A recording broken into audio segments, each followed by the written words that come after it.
പ്രമുഖ പത്രങ്ങളിലെ പ്രമുഖ വാർത്തകൾ ക്രോഡീകരിച്ചുകൊണ്ടുള്ള ഒരു സ്പെഷ്യൽ പ്രോഗ്രാമായിട്ടുള്ള പത്രവാർത്താസിലേക്ക് എല്ലാവർക്കും സ്വാഗതം. ഇന്ന് ഡിസംബർ 11 ബുധൻ. അതെ, വൃശ്ചികം 26. അങ്ങനെ പറഞ്ഞാൽ അവർക്ക് അറിയുന്ന അറിയില്ല, എന്നാലും ഡിസംബർ 11. അപ്പോൾ ഇന്നത്തെ പ്രധാനപ്പെട്ട വാർത്തകൾ എല്ലാ പത്രങ്ങളിലും ഒരുപാട് വാർത്തകളുണ്ട്. പ്രത്യേകിച്ച് മലയാള മനോരമ എടുത്താൽ അവർക്ക് മാത്രമായ ഒരു എക്സ്ക്ലൂസീവ് വാർത്തയുണ്ട്. വളരെ ഞെട്ടിക്കുന്നതും ആളുകൾ ഒരുപാട് കേൾക്കാൻ ആഗ്രഹിച്ചതുമായ ഒരു വാർത്ത മലയാള മനോരമയ്ക്ക് കിട്ടി. കഴിഞ്ഞ ദിവസമായിരുന്നു മനോരമയിൽ എക്സ്ക്ലൂസീവായിട്ട് ബാലഭാസ്കറിന്റെ ഭാര്യ നീണ്ട 6 വർഷങ്ങൾക്ക് ശേഷം മൗനം വെടിഞ്ഞത്. അല്ലെ, കണ്ടിരുന്നല്ലോ അല്ലെ? ഒരു എക്സ്ക്ലൂസീവ് ആയിട്ടുള്ള ഒരു ഇന്റർവ്യൂ കൊടുത്ത്. അതെ. അപ്പൊ അതിൽ നിന്ന് അവർക്ക് കിട്ടിയ കുറച്ച് ഇൻഫർമേഷൻസ് എന്തൊക്കെയാണ് ആ ലക്ഷ്മിക്ക് പറയാനുള്ളത്, അതിനെ കുറിച്ചൊക്കെയാണ് മലയാള മനോരമയിലെ ഫ്രണ്ട് പേജിലെ ന്യൂസ്. അതെ, തീർച്ചയായിട്ടും. മറ്റൊരു ചാനലിനും ആ ഒരു അവസരം ലഭിച്ചില്ല. മനോരമയ്ക്കാണ് എക്സ്ക്ലൂസീവായിട്ട് അത് ലഭിച്ചത്. കഴിഞ്ഞ ദിവസം വൈകിട്ട് 6:30 മുതൽ തത്സമയ സംപ്രേഷണമായിരുന്നു. ലക്ഷക്കണക്കിന് പേരാണ് ലൈവ് കണ്ടത്. കാരണം ബാലഭാസ്കറിന് എന്ത് സംഭവിച്ചു എന്നറിയാൻ ഒരുപാട് പേർക്ക് അതിയായ താല്പര്യമുണ്ട്. അത്രയധികം സംഗീതാസ്വാദകരുള്ള ഒരു വയലിനിസ്റ്റും മ്യൂസിഷ്യനും ഒക്കെയാണ് അദ്ദേഹം. അതെ, ആ ഒരു മരണത്തിന് ശേഷം തന്നെ ഒരുപാട് വിവാദങ്ങൾ, എന്താണ് ശരിക്കും സംഭവിച്ചതെന്ന് അറിയാൻ വേണ്ടിയിട്ട് എല്ലാവരും ഉറ്റുനോക്കുന്ന ഒരു കാര്യമായിരുന്നു. അപ്പൊ അതിനൊരു ഫുൾ സ്റ്റോപ്പ് ഇടാൻ, അല്ലെങ്കിൽ ഒരു തുടക്കം ഇടാനെങ്കിലും ഈ ന്യൂസ് കൊണ്ട് പറ്റും. അതെ, ഒരു ഫുൾ സ്റ്റോപ്പ് ഇടാൻ സാധിച്ചോ എന്നുള്ളത് ഒരു ചോദ്യചിഹ്നമാണ്. കാരണം വിവാദങ്ങളൊക്കെ ഒരുപാടുണ്ടായിരുന്നു. ആ വിവാദങ്ങൾക്കൊക്കെ ഇങ്ങനെ ഒരു അഭിമുഖം കൊണ്ട് ലക്ഷ്മിക്ക് ഫുൾ സ്റ്റോപ്പ് ഇടാൻ സാധിച്ചോ എന്നുള്ളത് ഒരു ചോദ്യചിഹ്നമായ ഒരു കാര്യമാണ്. അതിൽ നിന്ന് ഉരുത്തിരിഞ്ഞു വന്ന കുറച്ച് കാര്യങ്ങൾ നമുക്ക് മനസ്സിലായതാണ് ഇനിയിപ്പോ ഇവിടെ ഡിസ്കസ് ചെയ്യാൻ പോകുന്നത്. എന്തായാലും മലയാള മനോരമ റിപ്പോർട്ട് ചെയ്തിരിക്കുന്നത് എന്താണെന്നുള്ളത് ആദ്യം നമുക്ക് നോക്കാം. ബാലഭാസ്കറിന്റെ ഭാര്യ ലക്ഷ്മിയുടെ വെളിപ്പെടുത്തൽ: വാഹനാപകടം ആസൂത്രിതമല്ല. വാഹനം ഓടിച്ചത് ബാലഭാസ്കർ എന്ന് ഡ്രൈവർ അർജുൻ പറഞ്ഞത് ഞെട്ടിച്ചെന്നും മനോരമ ന്യൂസ് അഭിമുഖത്തിൽ ലക്ഷ്മി പറയുന്നു. വയലിനിസ്റ്റ് ബാലഭാസ്കറിന്റെയും മകളുടെയും മരണത്തിനിടയാക്കിയ വാഹനാപകടം ആസൂത്രിതമെന്ന് തോന്നിയിട്ടില്ലെന്നും കാർ ആരും ആക്രമിച്ചിട്ടില്ലെന്നും ഭാര്യ ലക്ഷ്മി. കാർ ഓടിച്ചിരുന്നത് ഡ്രൈവർ അർജുൻ തന്നെയാണെന്നും ബാലഭാസ്കർ ആണെന്ന് പറഞ്ഞ അർജുന്റെ നിലപാട് ഞെട്ടിച്ചെന്നും മനോരമ ന്യൂസ് ചാനൽ അഭിമുഖത്തിൽ ലക്ഷ്മി പറഞ്ഞു. 2018 അപകടത്തിൽ ഗുരുതര പരിക്കിനെ അതിജീവിച്ച ലക്ഷ്മിയുടെ ആദ്യത്തെ പരസ്യ പ്രതികരണമാണിത്. അപ്പോൾ അവരുടെ ആദ്യത്തെ പ്രതികരണം പുറത്തു വന്നതിന് ശേഷം ഒരുപാട് ചർച്ചകൾക്കാണ് അത് വഴിവെച്ചിരിക്കുന്നത്. ഞങ്ങളും ഞങ്ങളുടേതായ രീതിയിൽ അതിനെ ഒന്ന് വിശകലനം ചെയ്യുവാണ്. ബാലഭാസ്കറിന്റെ കാര്യത്തിലേ, ബാലഭാസ്കർ 2018 വാഹനാപകടത്തില് പെട്ടു എന്നറിഞ്ഞപ്പോ ബാലഭാസ്കർ ഉടനെ മരിച്ചിട്ടില്ലായിരുന്നു. ബാലഭാസ്കർ പിന്നീട് ഒക്കെയാണ് മരിക്കുന്നത്. ആളുകളെല്ലാം പ്രാർത്ഥനയിലായിരുന്നു. പക്ഷെ മകള് പെട്ടെന്ന് മരിച്ചിരുന്നു. ലക്ഷ്മിക്ക് ഗുരുതരാവസ്ഥയിലായിരുന്നു എന്നൊക്കെയുള്ള വാർത്തകൾ ഉണ്ടായിരുന്നു. ഇതേ സമയത്ത് ഒരുപാട് വിവാദങ്ങളും പതിയെ ഇങ്ങനെ പൊന്തി വന്നിരുന്നു. കാരണം ബാലഭാസ്കറിന്റെ കൂടെയുള്ള കൂട്ടുകാരൊക്കെ ഒരുതരം പ്രതിസ്ഥാനത്താവുന്നത് പോലെയുള്ള വിവാദങ്ങളൊക്കെ ഉണ്ടായിരുന്നു. കാരണം ഭയങ്കരമായിട്ട് സൗഹൃദങ്ങൾക്ക് വാല്യൂ കൊടുക്കുന്ന ഒരാളായിരുന്നു ബാലഭാസ്കർ. അദ്ദേഹത്തിന്റെ വീട്ടിൽ നിന്ന് അച്ഛനും അമ്മയിൽ നിന്നുമൊക്കെ അകന്ന് താമസിക്കുകയായിരുന്നു. ഭാര്യയും മകളും ഒക്കെ ആയിട്ട് അകന്ന് താമസിക്കുകയായിരുന്നു. ഒരു സൗഹൃദ വലയങ്ങൾക്കിടയിലാണ് എപ്പോഴും ബാലഭാസ്കർ. അപ്പോൾ ഇതിൽ ഈ പറയുന്ന പോലെ ബാലഭാസ്കറിന്റെ മാനേജറായിരുന്ന ആള്, ഡ്രൈവറായിരുന്ന ആളിലൊക്കെ ചുറ്റിപ്പറ്റിയാണ് വിവാദങ്ങൾ വന്നത്. അപ്പോൾ ഇത് കൊലപാതകമായിരുന്നു എന്നുള്ളതായിരുന്നു അന്നത്തെ ഏറ്റവും വലിയ വിവാദം. ഒരു സോബി എന്ന് പറയുന്ന ഒരാള്, കലാഭവൻ സോബി എന്ന് പറയുന്ന ഒരാള് അതിനെക്കുറിച്ച് വെളിപ്പെടുത്തിയിരുന്നു. അയാളൊരു ദൃക്സാക്ഷിയായിരുന്നു എന്നുള്ള നിലയിൽ. ആക്സിഡന്റ് നടക്കുന്ന സമയത്തല്ല, ആക്സിഡന്റിന് മുമ്പ് അദ്ദേഹം ആക്സിഡന്റ് നടക്കുന്നതായിട്ടല്ല കണ്ടത്. അദ്ദേഹം എന്തോ ഏതോ തമിഴ്നാട്ടിലേക്കോ മറ്റോ പോകുമായിരുന്നു അദ്ദേഹത്തിന്റെ ഒരു ജോലി ആവശ്യത്തിന്. അങ്ങനെ ജോലി ആവശ്യത്തിന് അദ്ദേഹം അങ്ങനെ പോകുന്ന സമയത്ത് രാത്രിയായപ്പോ ഒരു പെട്രോൾ പമ്പിന്റെ സമീപത്ത് അദ്ദേഹം വണ്ടി ഇട്ടു ഉറങ്ങാൻ വേണ്ടിയിട്ട്. അപ്പൊ ഈ ഇദ്ദേഹം എപ്പോഴും ഈ CCTV ഒക്കെ ഉള്ള സ്ഥലത്ത് വണ്ടി ഇടാറുള്ളൂ രാത്രിയിൽ. അതിപ്പോ നോർത്ത് ഇന്ത്യയിൽ പോകുമ്പോഴായാലൊക്കെ അദ്ദേഹം അങ്ങനെ ചെയ്യാറ്. അങ്ങനെ ഒരു CCTV ഒക്കെ ഉള്ള ഒരു പെട്രോൾ പമ്പിന്റെ സമീപത്ത് വണ്ടി ഇട്ട് അയാൾ കിടന്നുറങ്ങുന്ന സമയത്ത് പെട്ടെന്ന് ഒരു പൊട്ടിത്തെറിയുടെ ശബ്ദം കേട്ടു. പെട്ടെന്ന്. അപ്പൊ അത് എന്ത് പണ്ടാണെന്ന് വിചാരിച്ചിട്ട് ഒന്ന് കാറിലിരുന്ന് തന്നെ ഒന്ന് എഴുന്നേറ്റ് ഒന്ന് നോക്കി കഴിഞ്ഞപ്പോ അവിടെ കുറച്ച് ഗ്യാങ് നിപ്പുണ്ട്. ആ ഗ്യാങ് എന്താണ് ഒരു കുപ്പി എന്നെ എറിഞ്ഞ് പൊട്ടിച്ചതാണ് എന്നറിയാൻ കഴിഞ്ഞു. പിന്നെ എന്താണ് വേറെ വള്ളിയൊന്നും പിടിക്കണ്ടല്ലോ എന്ന് വിചാരിച്ച് അവിടെ തന്നെ ഇരുന്നു. കാരണം അവരിന്ന് മദ്യപിക്കുകയായിരുന്നു എന്ന് പറഞ്ഞു. അതിന്റെ ഇടയിൽ വീണ്ടും ശ്രദ്ധിച്ചു കഴിഞ്ഞപ്പോ ആ ഗ്യാങ് ആരെയോ ഉള്ളിൽ നിന്ന് ഇങ്ങനെ പിടിച്ചിങ്ങനെ ഇറക്കുന്നുണ്ടായിരുന്നു കയ്യില്. എന്നിട്ട് ഇടിക്കുന്നുണ്ടായിരുന്നു എന്നാ പറയണേ. നല്ലോണം ഇടിക്കുന്നുണ്ടായിരുന്നു. അവരാകെ മദ്യലഹരിയിലായിരുന്നു. അപ്പൊ ഇയാളിത് ഇടപെട്ടില്ല. കാരണം ഇയാളാകെ ഒറ്റൊരുത്തൻ അവിടെ അങ്ങോട്ട് പോയി കഴിഞ്ഞാൽ അയാൾക്ക് അതിനേക്കാളും വലിയ പ്രശ്നം ഉണ്ടാകുന്ന വിചാരിച്ച് ഇയാൾ ആരാണ് എന്താണെന്നൊന്നും അറിയില്ലല്ലോ. അങ്ങനെ ഇതൊന്നും ചെയ്തില്ല. അത് കഴിഞ്ഞ് വീണ്ടും വണ്ടിയിലോട്ട് കയറ്റി എന്നാ പറയുന്നത്. അപ്പൊ ഇയാളെ അവിടെ നിന്ന് വേഗം വണ്ടി എടുത്തിട്ട് അദ്ദേഹത്തിന് ഡ്രൈവറുണ്ട്. ആ ഡ്രൈവറിന് ലൊക്കേഷൻ ഷെയർ ചെയ്തു. എന്തെങ്കിലും ഇനി പ്രശ്നം ഉണ്ടെങ്കിൽ ലൊക്കേഷനിൽ ഞാൻ ഉണ്ടെന്ന് അറിയാനായിട്ട്. എന്നിട്ട് ആ ഡ്രൈവറിനോട് ഇങ്ങനെ പറഞ്ഞു, ഞാനിങ്ങനെ പോവാണ്, അതുകൊണ്ട് ഇതാണ് എന്റെ ലൊക്കേഷൻ, നീ ഒന്ന് ഇൻഫോം ചെയ്ത് നിൽക്കണം എന്നുള്ള രീതിയിൽ അദ്ദേഹത്തിന്റെ ഡ്രൈവറിനെ പറഞ്ഞ് ഏൽപ്പിച്ചു എന്നാ പറയുന്നത്. അതിന്റെ റെക്കോർഡ്സ് ഒക്കെ ഉണ്ടെന്നാ പറയുന്നത്. അങ്ങനെ മുന്നോട്ട് പോകുമ്പോൾ ഈ വാഹനം മാത്രമേ ഉള്ളൂ. ഒരു പുലർച്ചെ സമയം. അത് പെട്ടെന്ന് ഭയങ്കരമായിട്ട് ഒരു ഹോൺ അടിച്ചുകൊണ്ട് ഒരു വാഹനം ഇങ്ങനെ ഓപ്പോസിറ്റ് വരുന്നതായിട്ട് കണ്ടു. ഒരു സ്വിഫ്റ്റ് പോലത്തെ ഒരു വാഹനം എന്നാണ് പറയുന്നത്. അങ്ങനെ ഓപ്പോസിറ്റ് വരുന്ന ആ വാഹനം ഭയങ്കര സ്പീഡിലാണ് പോകുന്നത്. പിന്നെ കുറച്ചും കൂടി അങ്ങോട്ട് മുന്നോട്ട് പോകുമ്പോൾ ഒരു 4 കിലോ അദ്ദേഹം ആ പെട്രോൾ പമ്പിന്റെ അവിടെ നിന്ന് ഒരു 4 കിലോമീറ്റർ കഴിഞ്ഞിട്ട് ഒരു സ്ഥലത്ത് ആണ് ഈ വാഹനാപകടം ഉണ്ടായിരിക്കുന്നത്. അവിടെ ആളുകൾ കൂടിയിരിക്കുന്നതും വാഹനാപകട സാധ്യതയൊക്കെ ഇങ്ങനെ അവിടെ ഉണ്ടായിക്കൊണ്ടിരിക്കും. ആ ഹോൺ അടിച്ചു പോയത് ബാലഭാസ്കറിന്റെ വണ്ടിയാണെന്നാണോ? അല്ലല്ല, ആ ഹോൺ അടിച്ചു പോയത് ഏത് വണ്ടിയാണെന്നുള്ളതൊക്കെയാണ് ദുരൂഹത. ഇനി ഇവരെ കയറ്റിക്കൊണ്ട് ഹോസ്പിറ്റലിലോട്ട് പോയ വണ്ടിയാണോ ഒന്ന്, അത് ഇദ്ദേഹത്തിന്റെ കണ്ട കാര്യങ്ങളാണ് ഇദ്ദേഹം പറയുന്നത്. ആ കാര്യങ്ങൾ നമ്മളൊന്ന് ഷെയർ ചെയ്യുന്നത്, ഇതെല്ലാം കൂടെ ഒന്ന് വിശകലനം ചെയ്യാൻ. അങ്ങനെ ഇദ്ദേഹം അങ്ങനെ കണ്ടു എന്നാ പറയുന്നത്. അപ്പൊ അത് കഴിഞ്ഞിട്ട് ഇങ്ങനെ ഒരു കാര്യം ഡ്രൈവർ എന്നിട്ട് ഇൻഫോം ചെയ്തു അദ്ദേഹത്തിനെ ഇങ്ങനെ ഇൻഫോം ചെയ്യണം എന്ന് പറഞ്ഞു. ഡ്രൈവർ ഇത് ഇൻഫോം ചെയ്തു, ബാലഭാസ്കർ ആക്സിഡന്റിൽ പെട്ടു, മകളൊക്കെ മരിച്ചു എന്നൊക്കെ പറഞ്ഞ് ഇൻഫോം ചെയ്തു. അപ്പോഴാണ് മനസ്സിലാവുന്നത്, ഓക്കെ, ബാലഭാസ്കറിന്റെ വണ്ടി അപകടത്തിൽപ്പെട്ടു, മരിച്ചു. പിന്നെ ഇയാള് തുടർ ദിവസങ്ങളിൽ ബാലഭാസ്കർ മരിക്കുകയാണ്, ലക്ഷ്മി ഗുരുതരാവസ്ഥയിലാവുകയാണ്. ഈ ദിവസങ്ങളിലാണ് ഇദ്ദേഹത്തിന് അറിയാവുന്ന ഈ ഒരു കാര്യം ഷെയർ ചെയ്യാം എന്ന് വിചാരിച്ച് അദ്ദേഹത്തിന്റെ തന്നെ ഒരു വക്കീലിനോട് പറയുന്നത്. അപ്പൊ പുള്ളിക്കാരൻ പറഞ്ഞു, ആവശ്യത്തിന് വള്ളിക്കെട്ടുകൾ ഉണ്ടല്ലോ, ഇതും കൂടി പിടിക്കണോ എന്ന് പറഞ്ഞപ്പോ അവര് വിടാൻ ഉദ്ദേശിച്ചതാ. പിന്നെ ഈ ബാലഭാസ്കറിന്റെ അച്ഛന്റെ ഒക്കെ പ്രതികരണം വന്നു. എന്റെ മകനെ കൊന്നതാണെന്ന് ആ അച്ഛൻ വളരെ വിഷമത്തോടുകൂടി പറയുന്നത് കണ്ടപ്പോ ആ സോബി എന്ന് പറഞ്ഞ ആളുടെ വക്കീല് പറഞ്ഞു, നിനക്കറിയാവുന്ന എന്തെങ്കിലും ഉണ്ടെങ്കിൽ നീ അത് പറഞ്ഞോ, കാരണം എന്തെങ്കിലും ഒരു മാറ്റം വന്നാലോ, നമ്മൾ കണ്ട കാര്യം നമ്മൾ പറഞ്ഞു എന്ന് പറഞ്ഞിട്ട്. അങ്ങനെയാണ് ഇദ്ദേഹം ആദ്യം വിളിക്കുന്നത് മധു ബാലകൃഷ്ണനെയാണ്, ഗായകൻ. മധു ബാലകൃഷ്ണനെ വിളിച്ചിട്ട് ഇങ്ങനെ, കാരണം ബാലഭാസ്കറിന്റെ കോണ്ടാക്ട് ഒന്നും വിളിക്കില്ല, ബാലഭാസ്കറിന്റേതായ ബന്ധപ്പെട്ട ആരുടെ. അപ്പൊ ഈ ഒരാളുണ്ട്, പ്രകാശൻ തമ്പി എന്തോ എന്നാണ് അദ്ദേഹത്തിന്റെ പേര്. അദ്ദേഹത്തിന്റെ നമ്പർ മധു ബാലകൃഷ്ണൻ കൊടുക്കുകയാണ്.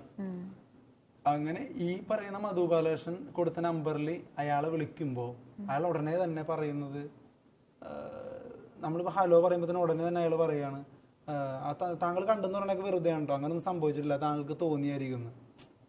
അത് അയാൾ ആദ്യമായിട്ട് ഇയാൾ വിളിക്കുക, അപ്പൊ തന്നെ അയാൾ ഇങ്ങോട്ട് പറയാണെന്ന്. അപ്പൊ അവിടെ തൊട്ട് സംശയങ്ങൾ തുടങ്ങി.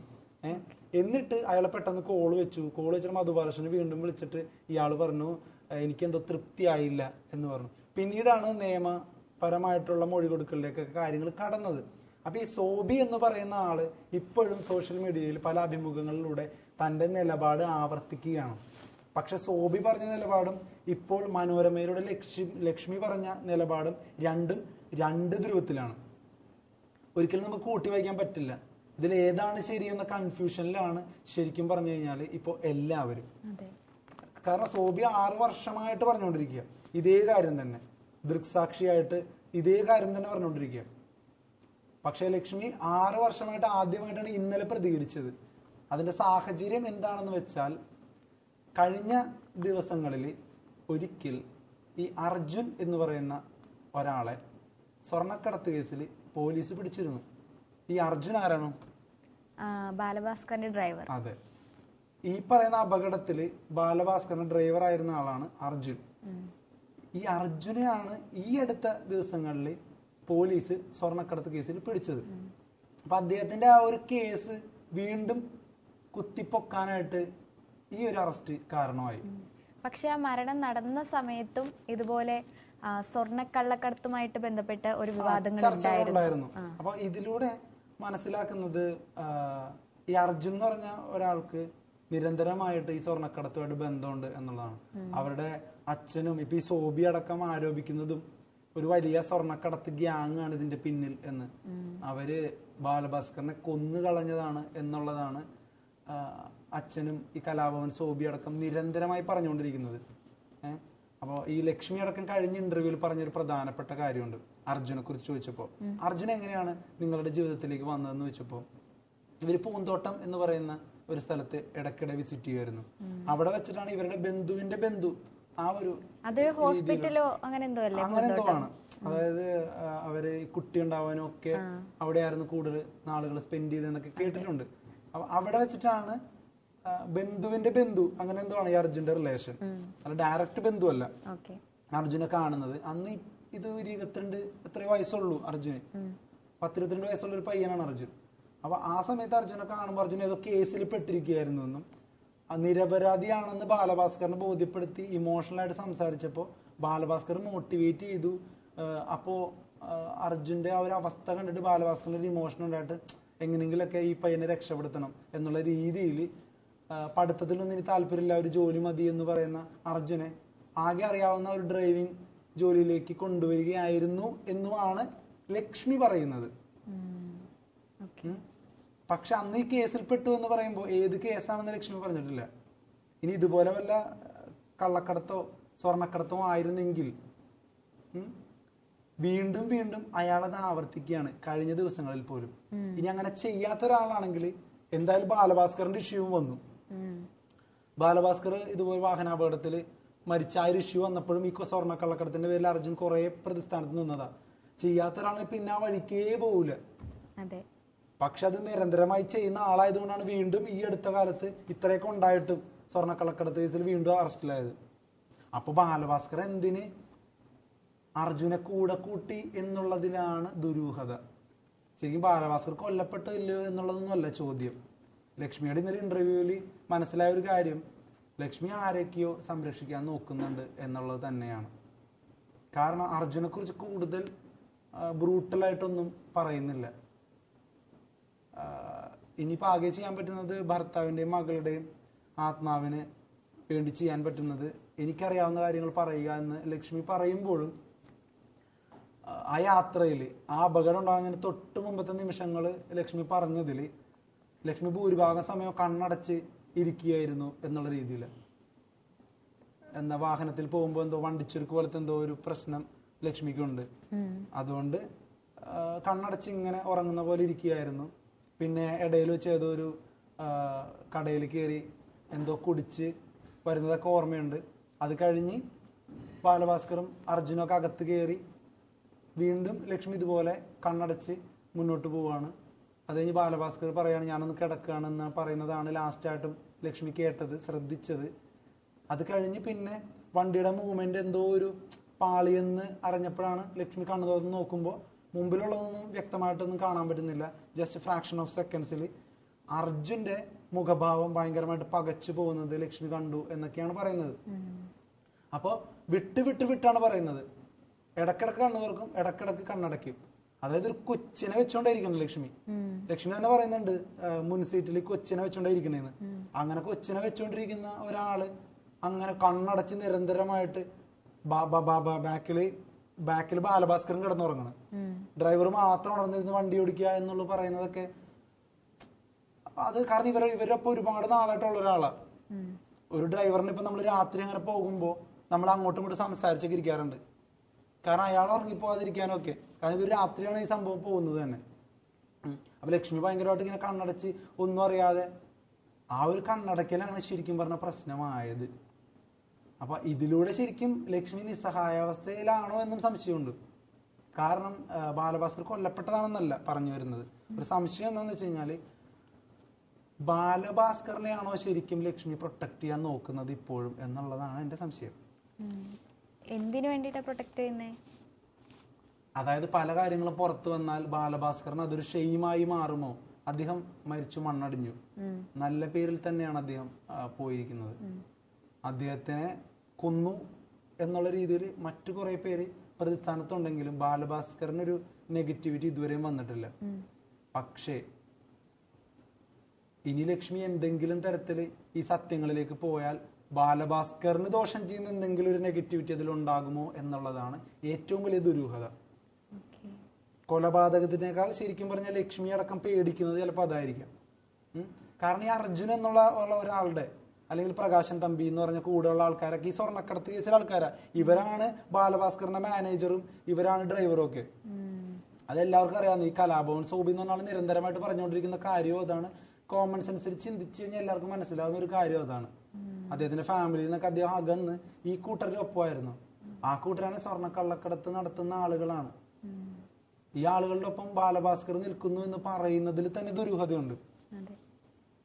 പിന്നെ ഇങ്ങനെയുള്ള ഒരു ട്രാപ്പിൽ പെട്ടുപോയി കഴിഞ്ഞാൽ പിന്നെ ഊരിപ്പോരാൻ ഭയങ്കര പ്രയാസമാണ്. ഇനി ഊരിപ്പോരാൻ ശ്രമിക്കുമ്പോൾ ഒരു ശത്രുത വളർന്നതാണോ എന്നും അറിയില്ല. പക്ഷെ ലക്ഷ്മി കൂടി അറിഞ്ഞുകൊണ്ടാണ് ഇങ്ങനെ ഒരു കൊലപാതകം എന്നൊന്നും വിശ്വസിക്കുന്നില്ല. അങ്ങനെയാണ് സ്വന്തം ജീവൻ റിസ്ക് എടുത്തിട്ട് അങ്ങനെ ഒരു പരിപാടിക്ക് ഇറങ്ങില്ല, അല്ലേ? അതായത് ലക്ഷ്മി അടക്കം തലനാരിഴക്കാണ് രക്ഷപ്പെട്ടത്. ആ കൊച്ചടക്കം മരിച്ചു. അപ്പൊ അത്രത്തോളം ബ്രൂട്ടലായ രീതിയിൽ കാര്യങ്ങൾ ആരും പ്ലാൻ ചെയ്യില്ല. അതുകൊണ്ട് അങ്ങനത്തുള്ള സംശയങ്ങളിലൊന്നും ലക്ഷ്മിനെ വലിച്ചിടാനായിട്ട് ഒരു തരത്തിലും സാധ്യതയില്ല, അതിന് പറ്റേയില്ല. പക്ഷെ ഏറ്റവും വലിയ സംശയം എന്താന്ന് വെച്ച് കഴിഞ്ഞാൽ ലക്ഷ്മി പറയുന്ന പല കാര്യങ്ങളും അവ്യക്തമാണ്.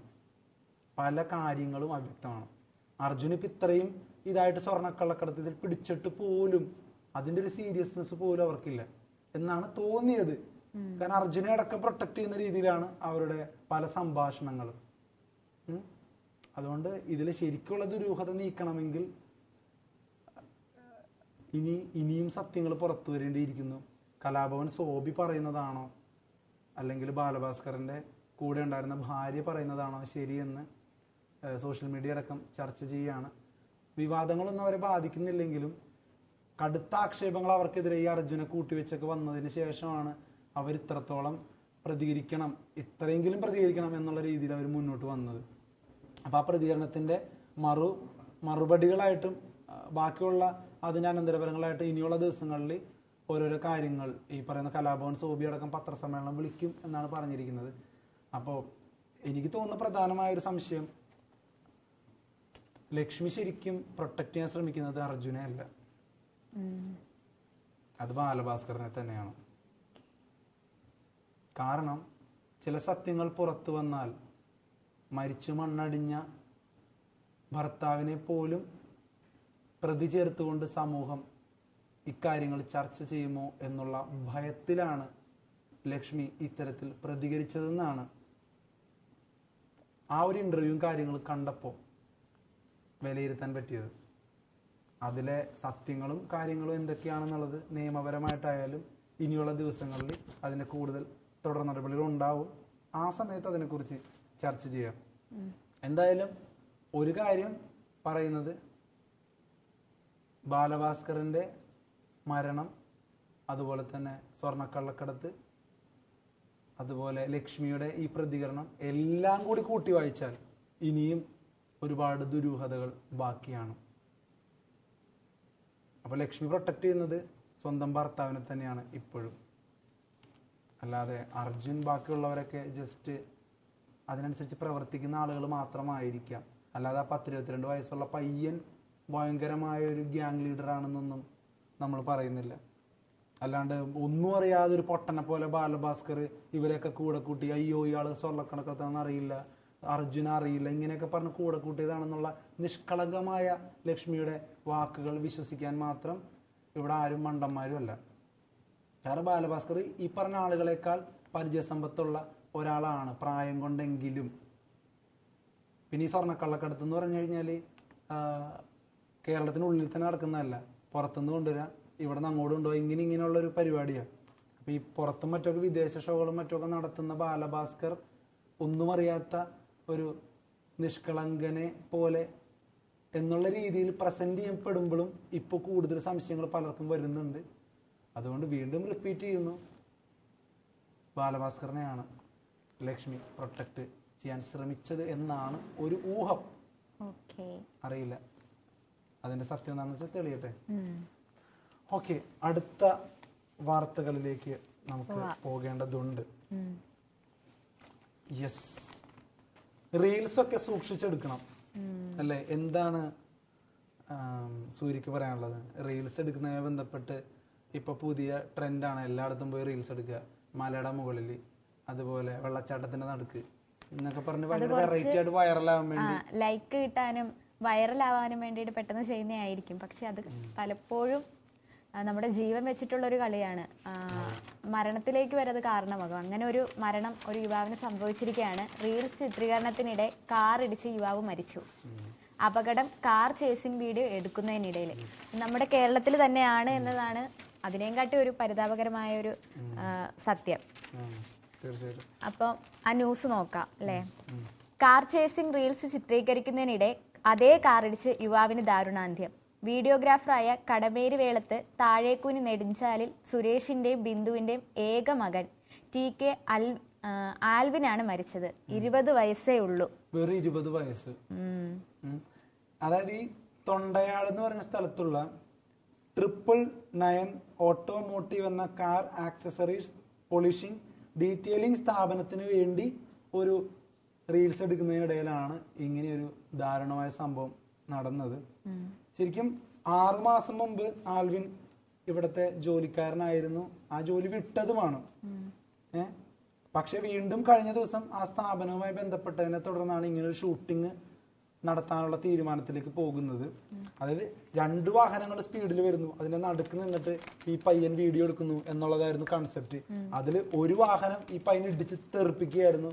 പയ്യൻ പിന്നെ തെറിച്ച് വീണ് നട്ടലിനടക്കം ക്ഷതമേറ്റ് മരണം സംഭവിക്കുകയായിരുന്നു.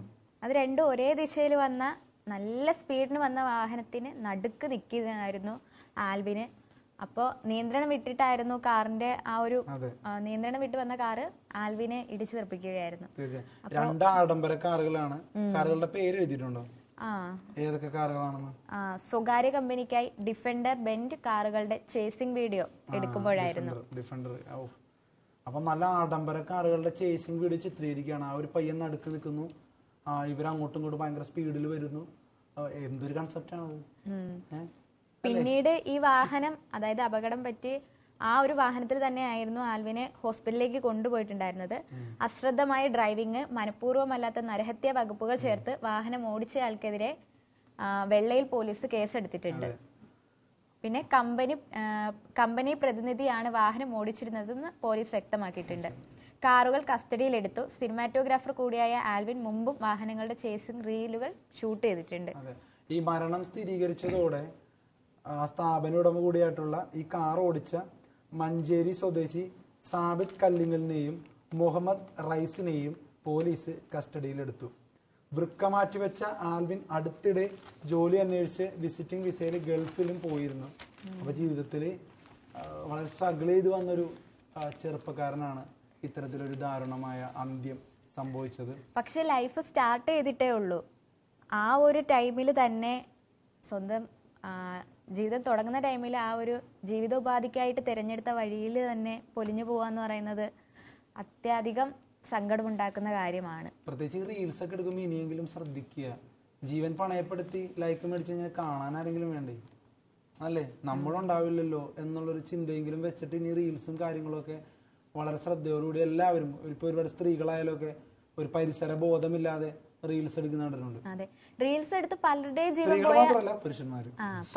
ജീവൻ പോയ ന്യൂസുകൾ നമ്മൾ കേട്ടിട്ടുണ്ട്. പക്ഷേ പുള്ളിക്കാരന്റെ അടുത്ത് മാത്രമല്ല മിസ്റ്റേക്ക്, ഇപ്പൊ ആൽവിന്റെ അടുത്ത് മാത്രമല്ല. ഇതൊരു റീൽസ് അദ്ദേഹത്തിന്റെ മാത്രമായിട്ട് നമുക്ക് പറയാൻ പറ്റില്ല. കാരണം അദ്ദേഹത്തിന്റെ പേഴ്സണൽ പ്രൊമോഷന് വേണ്ടിയിട്ടൊന്നുമല്ല. അദ്ദേഹത്തിന്റെ ഒരു വർക്കായിരുന്നു, ഒരു അസൈൻ ചെയ്ത വർക്കായിരുന്നു. 2 ആഡംബര കാറുകൾ, ആ കാറുകളുടെ ഒരു റീല് ഇതിനു മുമ്പ് ഒരു 6 മാസത്തില് ആൽവിൻ അവിടെ വർക്ക് ചെയ്തതാണ്. അത് കഴിഞ്ഞ് പിന്നെ അവിടെ നിന്ന് പിരിഞ്ഞതിന് ശേഷം വീണ്ടും കഴിഞ്ഞ ദിവസം ഒരു ജോലി അന്വേഷിക്കുന്നതിന്റെ ഭാഗമായിട്ട് ഈ കമ്പനിനെ ബന്ധപ്പെട്ടപ്പോ ആ കമ്പനി കൊടുക്കുന്ന ഒരു അസൈൻമെന്റ് കൂടിയായിരുന്നു ഇതെന്നാണ് പത്രങ്ങൾ റിപ്പോർട്ട് ചെയ്യുന്നത്. അപ്പൊ ആ അസൈൻമെന്റ് ഏറ്റെടുത്തിട്ടാണ് ഇതുപോലെ പ്രവൃത്തിക്ക് ആൽവിൻ തുനിഞ്ഞത്. ഇപ്പൊ നമുക്ക് ആ ഒരു വർക്ക് കിട്ടിക്കഴിഞ്ഞാൽ നമ്മളത് ഏറ്റെടുത്ത് ചെയ്യണമല്ലോ. ആ ഒരു നിഷ്കളങ്കതയെ ആ പയ്യനും ചെയ്തിട്ടുള്ളൂ. അപ്പൊ അത് ചെയ്യുന്നതിനിടയ്ക്കാണ് ഈ പറയുന്ന സ്പീഡിൽ വന്ന ആ വണ്ടി ഈ പയ്യനെ ഇടിച്ച് തീർപ്പിക്കുന്നത്. അപ്പൊ മനഃപൂർവ്വമല്ലാത്ത നരഹത്യക്ക് പോലീസ് ഉടമകൾക്കെതിരെ കേസ് എടുത്തിട്ടുണ്ട്. ആ വണ്ടിയും കസ്റ്റഡിയിൽ എടുത്തിട്ടുണ്ട്. എന്തായാലും 20 വയസ്സുള്ള ആൽവിൻ എന്ന ഒരു ചെറുപ്പക്കാരൻ അല്ലെ, ജീവിതം തുടങ്ങുന്നേ ഉള്ളൂ. ആ ചെറുപ്പക്കാരന്റെ ദാരുണമായ അന്ത്യമാണ് ഈ റീൽസ് ചിത്രീകരണത്തിനിടെ സംഭവിച്ചിരിക്കുന്നത്. ഓക്കെ, പിന്നെ അടുത്ത ഒരു പ്രധാനപ്പെട്ട വാർത്ത, KSRTC 50 കോടി ക്ലബിൽ. ഇതൊരു സിനിമയല്ല. ഓക്കെ, വരുമാന വർധനവ് ഉണ്ടായിരിക്കുകയാണ് KSRTC. അത് തന്നെ വളരെ ശുഭകരമായ ഒരു വാർത്തയാണ് അല്ലെ. KSRTC നഷ്ടത്തിൽ,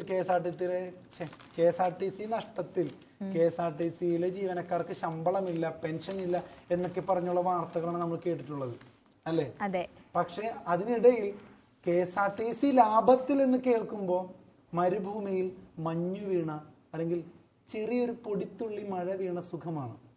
അങ്ങനെയൊക്കെ ആണെങ്കിലും അവിടെ വർക്ക് ചെയ്യുന്ന തൊഴിലാളികൾക്ക് കൂലി ലഭിക്കുന്നുണ്ടോ എന്നതൊരു സംശയമാണ്, ചോദ്യമാണ്. എത്രയൊക്കെ ഇങ്ങനെ ക്ലബിൽ കയറി എന്ന് പറഞ്ഞാൽ അല്ലെങ്കിൽ ലാഭത്തോടെ വണ്ടികൾ ഓടിയാലും അതിന്റെ ഇടയിൽ ഒരു ന്യൂസ് ഉണ്ടായിരിക്കും, കൂലി കിട്ടിയില്ല, ശരിക്ക് മുടങ്ങി കിടക്കുന്നു, അങ്ങനത്തെ ന്യൂസുകൾ നമ്മൾ കാണാറുണ്ട്. 50 കോടി ക്ലബിൽ കയറിയാൽ സാധാരണ സിനിമാ നിർമ്മാതാക്കളൊക്കെ ബന്ധപ്പെട്ടവർക്ക് എന്തെങ്കിലും ഉപഹാരം എന്നുള്ള നിലയിൽ വല്ല കാറോ പാരിതോഷികമോ ഒക്കെ കൊടുക്കും. 50 കോടി ക്ലബിൽ കയറിയിട്ടും ഇതിന് ബന്ധപ്പെട്ടവർ, സംസ്ഥാന സർക്കാർ ജീവനക്കാർക്ക് എന്ത് കൊടുത്തു എന്നുള്ളതാണ് ഉരുത്തിരിഞ്ഞു വരുന്ന ചോദ്യം. അങ്ങനെ എന്തെങ്കിലും കൂടി കൊടുത്തിരുന്നെങ്കിൽ ഒരു നല്ല ന്യൂസ് ആയിരുന്നേനെ. അതെ. അപ്പോ കണ്ടക്ടർമാർക്ക് ക്ഷാമമുണ്ട് എന്നൊരു വാർത്തയുണ്ട്. സംസ്ഥാനത്തൊട്ടാകെയുള്ള കണ്ടക്ടർമാരുടെ ക്ഷാമം കോട്ടയം ഡിപ്പോയെയും പമ്പ സർവീസിനെയും ബാധിക്കുന്നുണ്ട്. എന്നാൽ ഉള്ളവരെ വെച്ച് പമ്പ സർവീസ് മുടക്കമില്ലാതെ ഓടിക്കുന്നുണ്ട് എന്നുള്ളൊരു വാർത്തയും ഉണ്ട്. അപ്പൊ നമുക്ക് മറ്റേ KSRTCയുടെ വരുമാന വർധനവിലേക്ക് വരാം. അങ്ങനെ വർധനവ് വരാൻ കാരണം മണ്ഡലകാലമാണ്, മണ്ഡലോത്സവകാലം അല്ലെ. മണ്ഡലോത്സവകാലമാണ്, അതുകൊണ്ടാണ് ഈ വരുമാന വർധനവ്. അപ്പോ കോട്ടയത്താണ് പ്രധാനമായിട്ടും.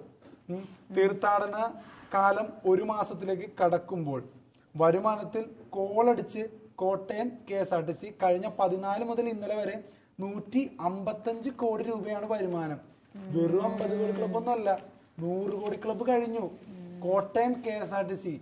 അതും ശബരിമലയുടെ ഒരു എഫക്റ്റ്. അത് ശബരിമലയിൽ നിന്ന് നാനാ വിഭാഗത്തിൽ നിന്ന് വരുന്ന ഭക്തരുടെ ഒരു പവറാണത്.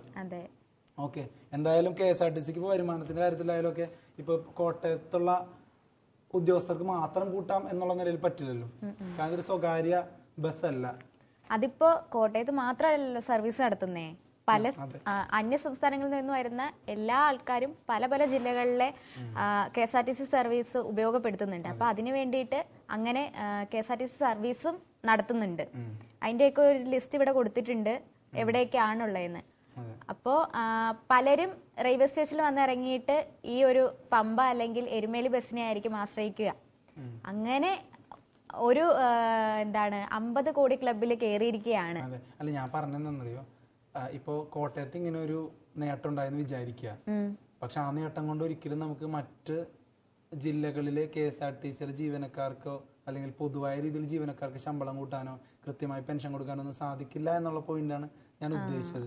കാരണം അവിടെ കുറച്ച് വരുമാനം ഉണ്ടായി എന്നും പറഞ്ഞാൽ അവിടെ കൊടുത്തെങ്കിൽ ഇവിടെ പ്രശ്നമാവും. ഇതൊരു സർക്കാരിന്റെ കീഴിലാണല്ലോ. അപ്പൊ ഒരു സമത്വാധിഷ്ഠിതമായിട്ട് കൊടുക്കണമെങ്കിൽ എല്ലാവർക്കും, ഇല്ലെങ്കിൽ ആർക്കും ഇല്ല എന്നുള്ള രീതിയിൽ. എന്തായാലും ലാഭം കിട്ടാൻ പോണത് ഈ പറയുന്ന ബന്ധപ്പെട്ട സർക്കാരുകൾക്ക് തന്നെയാണ്. അപ്പൊ ഇതുപോലെ എല്ലാ സ്ഥലത്തും ഇങ്ങനെ ലാഭകരമായി പ്രവർത്തിച്ചാൽ KSRTC വീണ്ടും വളരെ സമ്പന്നമായി തീരും. അപ്പൊ ആ ഒരു എല്ലാ പ്രശ്നങ്ങളും സോൾവ് ആവും. എന്തായാലും കോട്ടയത്ത് KSRTC തൂക്കിയിടിയാണ്. 150 കോടി ക്ലബും കഴിഞ്ഞ് മുന്നേറുകയാണ് കോട്ടയത്ത് KSRTC. അതായത് അവിടുത്തെ കൗണ്ടറുകളുടെ പ്രവർത്തനം പോലും വ്യക്തമായിട്ട് പത്രങ്ങൾ എഴുതിയിട്ടുണ്ട്. റെയിൽവേ സ്റ്റേഷനിലും KSRTC സ്റ്റാൻഡിലുമായി 2 പ്രത്യേക കൗണ്ടറുകൾ പ്രവർത്തിക്കുന്നുണ്ട്. 20 ദിവസമാണ് ജീവനക്കാർക്ക് ഡ്യൂട്ടി. അത് കഴിഞ്ഞാൽ അടുത്ത ഡ്യൂട്ടിക്കാർക്ക് കയറാം. മനസ്സിലാവുന്നുണ്ടോ? അപ്പൊ അങ്ങനെ ഭയങ്കര ഒരു അടിപൊളി മുന്നേറ്റമാണ് കോട്ടയം KSRTC നടത്തുന്നത്. എന്തായാലും അടിപൊളി ആവട്ടെ അല്ലേ? പിന്നെ ഉള്ള ഒരു പ്രധാനപ്പെട്ട വാർത്തയിലേക്ക് നമുക്ക് പോയാൽ, UP-യില് ദേശാഭിമാനി റിപ്പോർട്ട് ചെയ്യുന്നു, UP-യില് അതായത് ഉത്തർപ്രദേശിൽ 180 വർഷം പഴക്കമുള്ള മസ്ജിദ് പൊളിച്ചു. കേസ് കോടതിയിലിരിക്കെ ബുൾഡോസർ പ്രയോഗം. നിയമം ലംഘിച്ചാണ് നിർമ്മാണമെന്ന വാദം ശരിയല്ലെന്ന് മസ്ജിദ് കമ്മിറ്റിയും പറഞ്ഞ് രംഗത്തെത്തിയിട്ടുണ്ട്. റോഡിന് വീതി കൂട്ടാനും ഓട സ്ഥാപിക്കാനുമാണ് പൊളിച്ചതെന്നാണ് അവകാശവാദം. എന്നും പറഞ്ഞ ഒരു വിശ്വാസ അല്ലെങ്കിൽ ഒരു ആരാധനാലയമാണ് പൊളിക്കുന്നത്. അത് എത്രത്തോളം സെൻസിറ്റീവ് ആണെന്നുള്ളത് ഇവർ ആലോചിക്കുന്നുണ്ടോ?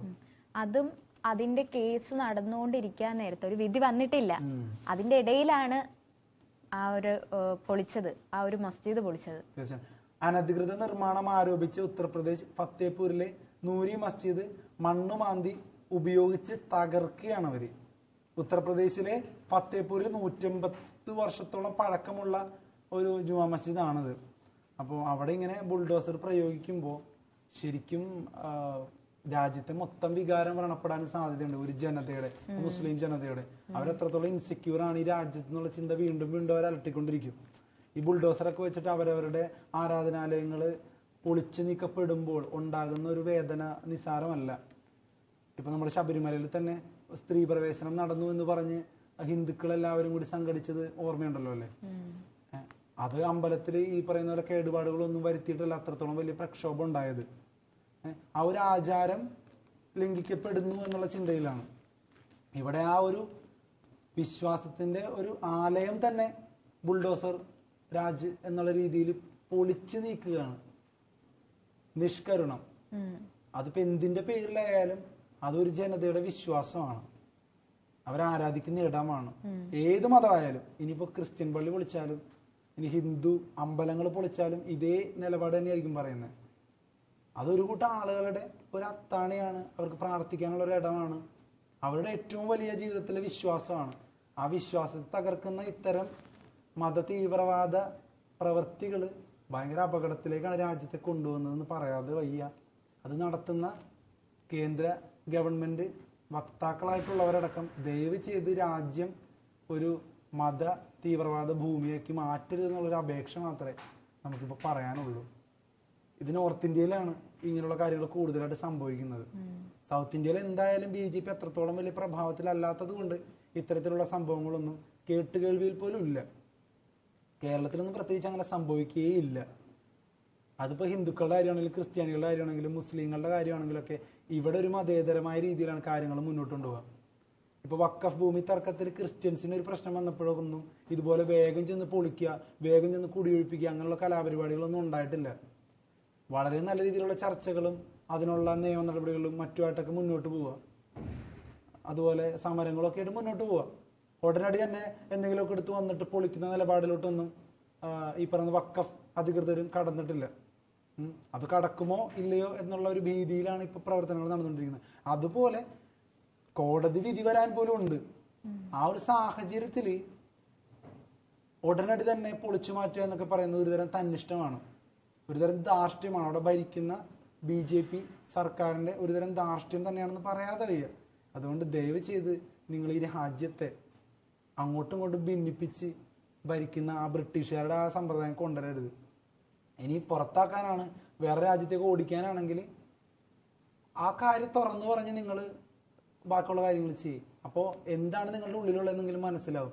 ഇത് ഭയങ്കര മതേതരമാണ്, രാജ്യത്ത് എല്ലാവരും ഒന്നിക്കണം എന്നൊക്കെ പറഞ്ഞിട്ട് ഇതുപോലത്തെ പ്രവൃത്തികൾ കൂടി ചെയ്യുമ്പോൾ രണ്ടും കൂടി മാച്ച് ആവുന്നില്ല അല്ലേ? അപ്പൊ നമ്മുടെ ഇന്ത്യ എന്ന് പറഞ്ഞൊരു മതേതര രാജ്യമാണ്. ആ മതേതര രാജ്യത്തിന്റെ എല്ലാ മൂല്യങ്ങളും നാനാത്വത്തിൽ ഏകത്വം എന്ന് പറയുന്ന പോലെ സംരക്ഷിക്കേണ്ട ചുമതല ഭരണാധികാരികൾക്കുണ്ട്. അത് ഇനിയെങ്കിലും ഇത്തരത്തിലുള്ള പ്രവൃത്തികളൊന്നും ചെയ്യാതെ എല്ലാവരെയും റെസ്പെക്ട് ചെയ്തുകൊണ്ട് മുന്നോട്ട് പോകാൻ സാധിക്കട്ടെ എന്ന് പ്രത്യാശിക്കുന്നു. അപ്പോൾ മറ്റൊരു വാർത്ത ഇവിടെ ഉണ്ട്. എവിടെയുണ്ട്? വേണ്ടേ? പ്രതിയെ നഗ്നനാക്കി ചൊറിയണം തേച്ചു, ഡിവൈഎസ്പിക്ക് 1 മാസം തടവ്. ഈ ഒരു സീൻ ഒരു സിനിമയിൽ കണ്ടത് ഓർമ്മയുണ്ടോ? പ്രതിയെ നഗ്നനാക്കി ചൊറിയണം തേച്ചത് action hero Baiju. Biju. Action hero Baiju നമ്മുടെ ആ പുള്ളിക്കാരന്റെ പേര് ആക്ഷൻ ഹീറോ ബിജു. ബൈജു അല്ലല്ലേ? Biju. Okay okay. Action hero Biju. Sorry മാറിപ്പോയി. Sorry, action hero Biju. Biju ആ ബിജുവിൽ ഏതായിരുന്നു ആ സീൻ? മറ്റേ പാട്ടൊക്കെ പാടുന്ന പുള്ളിയല്ലേ? മുത്തേ പിണങ്ങല്ലേ? അതിന്റെ അകത്ത് ഇതുപോലെ ഒരു സീൻ ഉണ്ടായിരുന്നു. പക്ഷെ നഗ്നനാക്കിയിട്ടല്ല, എങ്കിലും വേണ്ട, എല്ലാരും കണ്ടായിരിക്കും സിനിമ. അപ്പൊ ചൊറിയണം തേക്കുന്ന ഒരു സീൻ ഉണ്ടായില്ലേ? അതെ, അദ്ദേഹത്തിന്റെ ആ ഒരു ചൊറിയണം ഇടുന്നു, എന്നിട്ട് അദ്ദേഹത്തെ ബുദ്ധിമുട്ടിക്കുന്നു. മനസ്സിലാവുന്നുണ്ടോ? അപ്പൊ അതുപോലെ സമാനമായ ഒരു സമയം, ഇനി അതുപോലുള്ള കാര്യങ്ങൾ കേട്ടിട്ടാണോ ആ സീൻ എഴുതിയെന്ന് വരെ നമുക്ക് സംശയിക്കേണ്ടിയിരിക്കുന്നു. കാരണം ഈ ഒരു പ്രശ്നം നടന്നിട്ട് ഒരു 6 വർഷത്തോളം എന്തോ ആയി. 2006 സംഭവം നടക്കുന്നത്. 18 വർഷം, 6 വർഷമല്ല, എന്റെ മിസ്റ്റേക്കാണ്. 18 വർഷം മുമ്പ് നടന്നൊരു സംഭവമാണ്. പോലീസ് സ്റ്റേഷനിൽ ഇതുപോലെ ഒരു പ്രതിയെ കൊണ്ടുവന്നിട്ട് അയാളുടെ സ്വകാര്യ ഭാഗങ്ങളിലടക്കം നഗ്നനാക്കിക്കൊണ്ട് ചൊറിയണം തേച്ചു എന്നുള്ളതാണ് കുറ്റം. എന്താണ് ആ വാർത്ത എന്ന് വായിക്കൂ സൂര്യ. കസ്റ്റഡിയിലെടുത്ത പ്രതിയെ നഗ്നനാക്കി ചൊറിയണം അല്ലെങ്കിൽ കൊടുത്തൂവ എന്നാണ് പറയുന്നത്. നമ്മുടെ നാട്ടിലൊക്കെ ചൊറിയണമെന്നാണ്. എന്താ പറയാ? ചൊറിയണം അല്ല, വേറൊരു വാക്ക് പറഞ്ഞു. കൊടുത്തൂവ. കൊടുത്തൂവേ? അങ്ങനെ ഒരു വാക്കുണ്ട്, അതറിയുന്നവരുണ്ടാവും. കൊടുത്തൂവ, നല്ല മനോഹരമായ വാക്ക്. കൊടുത്തൂവ. അത് തേച്ച സംഭവത്തിൽ ഡിവൈഎസ്പിക്ക് 1 മാസം തടവും 1000 രൂപ പിഴയും വിധിച്ചു. ആലപ്പുഴ ഡിവൈഎസ്പി മധുബാബുവിനെയാണ് ചേർത്തല മധുബാബുവിനെയാണ് Cherthala first class judicial magistrate കോടതി ജഡ്ജി ഷെറിൻ കെ ജോർജ് ശിക്ഷിച്ചത്. 18 വർഷം മുൻപ് നടന്ന സംഭവത്തിലായിരുന്നു ഈ വിധി വന്നത്. ആലോചിച്ച് നോക്കണം, ഒരു പ്രതിക്ക് ഉണ്ടായ ഒരു അനുഭവം ഒന്നുകൂടി വിശദീകരിച്ച് പറയാം. ഒന്ന് ആലോചിച്ച് നോക്കണം, ഒരാളെ നഗ്നനാക്കി ചൊറിയണം തേച്ച് അയാളെ ബുദ്ധിമുട്ടിച്ച സംഭവത്തിൽ, അയാളെ അപമാനിച്ച സംഭവത്തിൽ 16 വർഷം വേണ്ടി വന്നു ഒരു വിധി വരാൻ. ചൊറിയണം തേച്ചൊരു കാര്യത്തിന് 16 വർഷം. ആലോചിച്ച് നോക്കി. അപ്പൊ പിന്നെ കൊലപാതകത്തിനൊക്കെ വല്ല 30-50 വർഷം ആയിരിക്കുമല്ലോ. അതാണ് പ്രശ്നം, അതാണ് ഇവിടുത്തെ മെയിൻ പ്രശ്നം. അതിന് എന്ത് കേസിനാണ് അയാളെ കൊണ്ടുവന്നതെന്നത് വളരെ നല്ലൊരു കാര്യമാണ്. നോക്ക്, കയർ ഫാക്ടറിയുടെ പ്രവർത്തനം സമീപ പ്രദേശങ്ങളെ മലിനീകരിക്കുന്നതിനെതിരെ സമരം ചെയ്ത വ്യക്തിയാണ് സിദ്ധാർത്ഥൻ. ഈ സിദ്ധാർത്ഥിനെയാണ് ഇത്തരത്തിലൊരു ഉപദ്രവം നടത്തിയത്. ഈ സിദ്ധാർത്ഥന്മാരോടൊക്കെ കേരളം ചെയ്യുന്ന ഉപദ്രവങ്ങള് ഭയങ്കരമായ ഭീകരതയാണ് സൃഷ്ടിക്കുന്നത് കേട്ടോ. നമുക്ക് വേറൊരു സിദ്ധാർത്ഥന്റെ കാര്യം അറിയാം. പാർട്ടി പ്രവർത്തകർ നിഷ്ഠൂരമായിട്ട്, അതിപ്പോ ഇവിടെ സംസാരിക്കുന്നില്ല, എന്നാലും മറ്റൊരു സിദ്ധാർത്ഥൻ ഇതുപോലെ അല്ലെങ്കിൽ മറ്റൊരു തരത്തിൽ അപമാനിക്കപ്പെടുകയാണ്. നഗ്നനാക്കിക്കൊണ്ട് ചൊറിയണം തേക്കുന്നു പോലീസ് ഓഫീസർ, ഡിവൈഎസ്പി. അതായത് ഒരു പരിസ്ഥിതി പ്രവർത്തകൻ അദ്ദേഹത്തെ ഇതുപോലെ സ്റ്റേഷനിൽ കൊണ്ടുവന്ന് നഗ്നനാക്കി ചൊറിയണം തേച്ച് അപമാനിച്ച് ആക്രമിച്ച സംഭവത്തിൽ ഇവർക്കൊക്കെ ഉള്ള വിധി ഈ 1 മാസം എത്രയാണ് എന്താണ് വിധി വന്നിരിക്കുന്നത്? 2000 ഇപ്പോഴാണ് വന്നത്. എന്താ വിധി കൊടുത്തിരിക്കുന്നത്? എന്താ? 1 മാസവും 1000 രൂപ പിഴയും. 1 മാസം തടവും 1000 രൂപ പിഴയും. 16 വർഷങ്ങൾ നീണ്ട ഒരു കാലയളവിലുള്ള ഒരു വിധിയാണ് കേട്ടോ. 1 മാസം തടവും 16,000 അല്ലേ? എത്രയാണ്? 1000 രൂപ പിഴയും. കൊള്ളാം.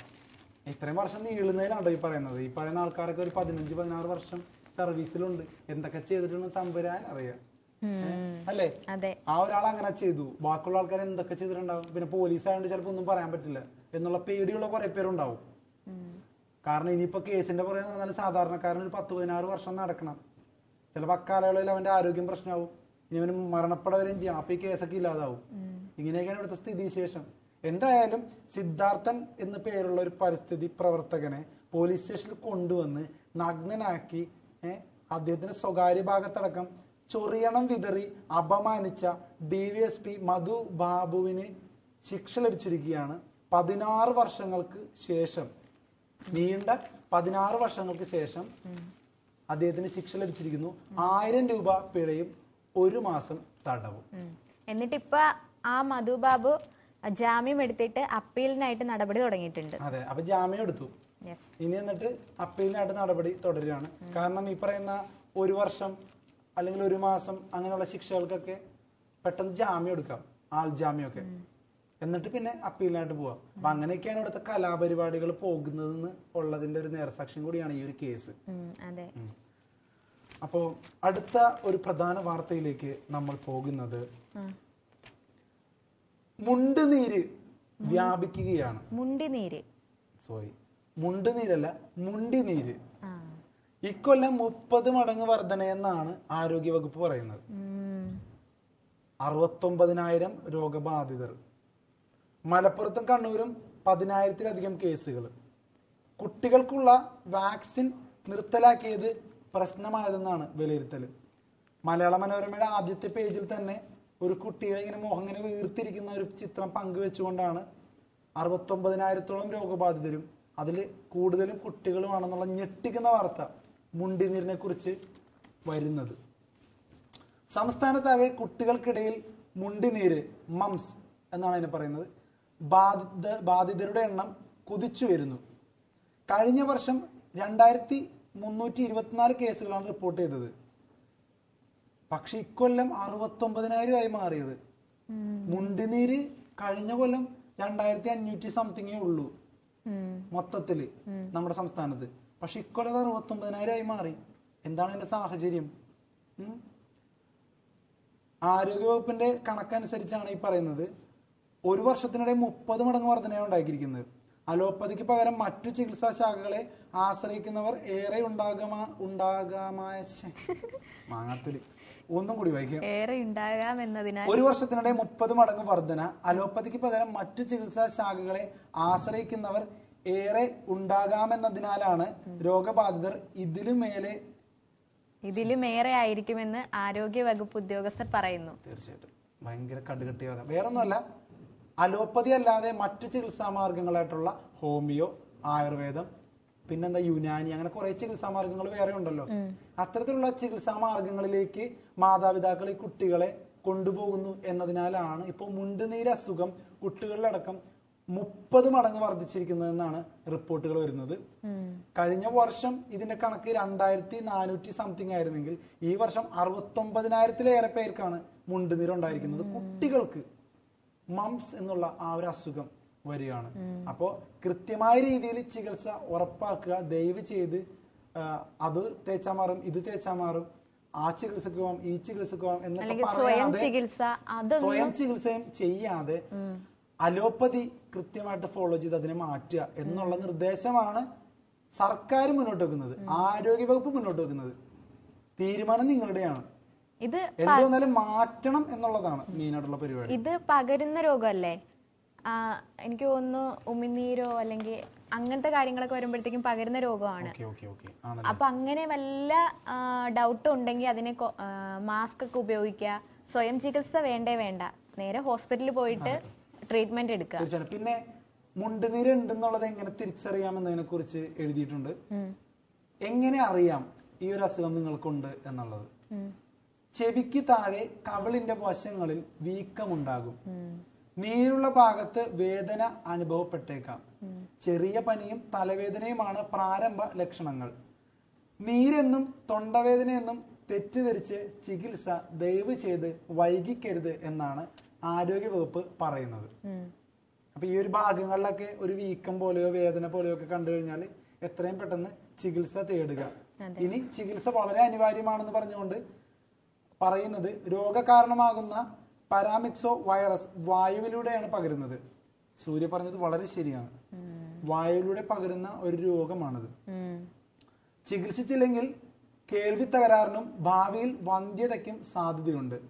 തലച്ചോറിനെ ബാധിച്ചാൽ ഗുരുതരമാകും. ഗർഭിണികളിൽ ആദ്യ 3 മാസങ്ങളിൽ മുണ്ടുനീരുണ്ടായാൽ ഗർഭം അലസാനും സാധ്യതയുണ്ട്. ഗർഭിണികളടക്കം, സ്ത്രീകളടക്കം, പുരുഷന്മാരടക്കം, കുട്ടികളടക്കം എല്ലാവരും സൂക്ഷിക്കുക.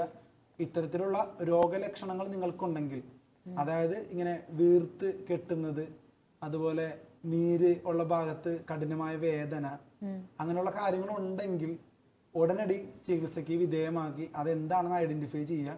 മുണ്ടുനീരാണെങ്കിൽ നിങ്ങൾ കൃത്യമായ രീതിയിൽ ചികിത്സാ മാനദണ്ഡങ്ങൾ പാലിച്ച് അതിനെ മാറ്റിയെടുക്കുക. വീട്ടിൽ തന്നെ ഇരുന്ന് സ്വയം ചികിത്സയോ അല്ലെങ്കിൽ മറ്റു ഇതര ചികിത്സകളോ തേടാതെ അലോപ്പതി തന്നെ തേടുക എന്നുള്ളതാണ് ആരോഗ്യ വകുപ്പിന്റെ നിർദ്ദേശം. ഓക്കെ, അടുത്തൊരു പ്രധാനപ്പെട്ട വാർത്ത നമ്മുടെ രാജ്യത്തിന്റെ രാഷ്ട്രീയ സാഹചര്യത്തിൽ നിന്ന് പൊട്ടിപ്പുറപ്പെടുന്നതാണ്. എന്താണ് ആ വാർത്ത? അതിന് തലക്കെട്ടെന്ന് വായിച്ച സൂര്യൻ, ബാക്കി ഞാൻ കയറി പിടിച്ചോളാം. മമത നയിക്കണമെന്ന ആവശ്യം, ഇന്ത്യ മുന്നണിയിൽ ഒറ്റപ്പെട്ട് കോൺഗ്രസ്. യെസ്, മമതാ ബാനർജി നയിക്കണമെന്നാണ് ആവശ്യം.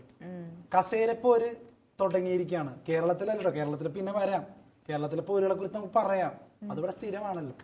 ഇത് കേന്ദ്രത്തില് കോൺഗ്രസിന് തിരിച്ചടി ഉണ്ടായിരിക്കുകയാണ്.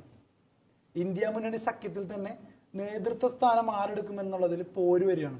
നമ്മൾ ആഗ്രഹിക്കുന്ന പോലെ, അല്ലെങ്കിൽ കോൺഗ്രസ് ആഗ്രഹിക്കുന്ന പോലെ രാഹുൽ ഗാന്ധി ഇന്ത്യയുടെ തലപ്പത്തേക്ക് എത്തുമോ എന്നുള്ള ചോദ്യത്തിന് തന്നെ വെല്ലുവിളിയാണ് ഈ കസേരകളി. മമതാ ബാനർജിയെ മുമ്പിൽ പ്രതിഷ്ഠിക്കാനാണ് നീക്കം. കാരണം മമതാ ബാനർജിക്ക് ഒരു ഭയങ്കരമായ ഒരു ഗ്രൗണ്ട് സപ്പോർട്ട് ഉണ്ട്.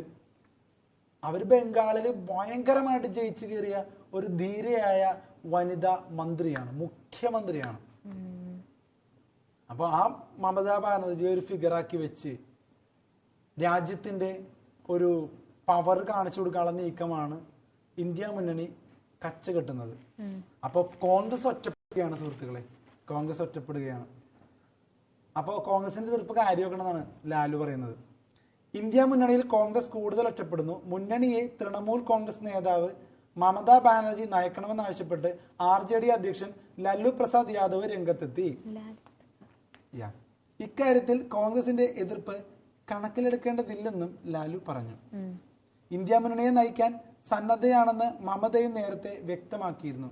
അപ്പൊ മമത കൂടി വരുന്നതോടെ ഇന്ത്യൻ ചരിത്രത്തിൽ ഇന്ദിരാഗാന്ധിക്ക് ശേഷം വരുന്ന ഒരു കരുത്തുറ്റ വനിതാ പ്രധാനമന്ത്രിയെ നമുക്ക് കിട്ടുമോ ഇല്ലയോ എന്നുള്ളത് കണ്ടറിയാം. ഇനി അത് രാഹുൽ ഗാന്ധി ഏത് വിധേന എടുക്കും എന്നുള്ളതും കണ്ടറിയാം. കാരണം രാഹുൽ ഗാന്ധി പ്രധാനമന്ത്രിയാകും എന്നുള്ളൊരു ടോക്കാണ് എയറിലുള്ളത്. ആ ടോക്കിന് വിപരീതമായ ഒരു തീരുമാനമാണ് ഇന്ത്യ മുന്നണി എടുക്കുന്നത്. കാരണം ഇന്ത്യ മുന്നണി ഇല്ലെങ്കിൽ ഒറ്റക്കക്ഷിയായിട്ട് കോൺഗ്രസ് അടപടലം മൂഞ്ചുന്ന ഒരു സാഹചര്യമാണ്. ആ സാഹചര്യത്തിൽ ഇന്ത്യ മുന്നണി ഇല്ലാതെ കോൺഗ്രസിന് ഒരു ഭരണം കെട്ടിപ്പടുക്കാൻ പോലും സാധിക്കില്ല. മനസ്സിലായോ? പെടുക്കാനല്ല, കെട്ടിപ്പടുക്കാൻ.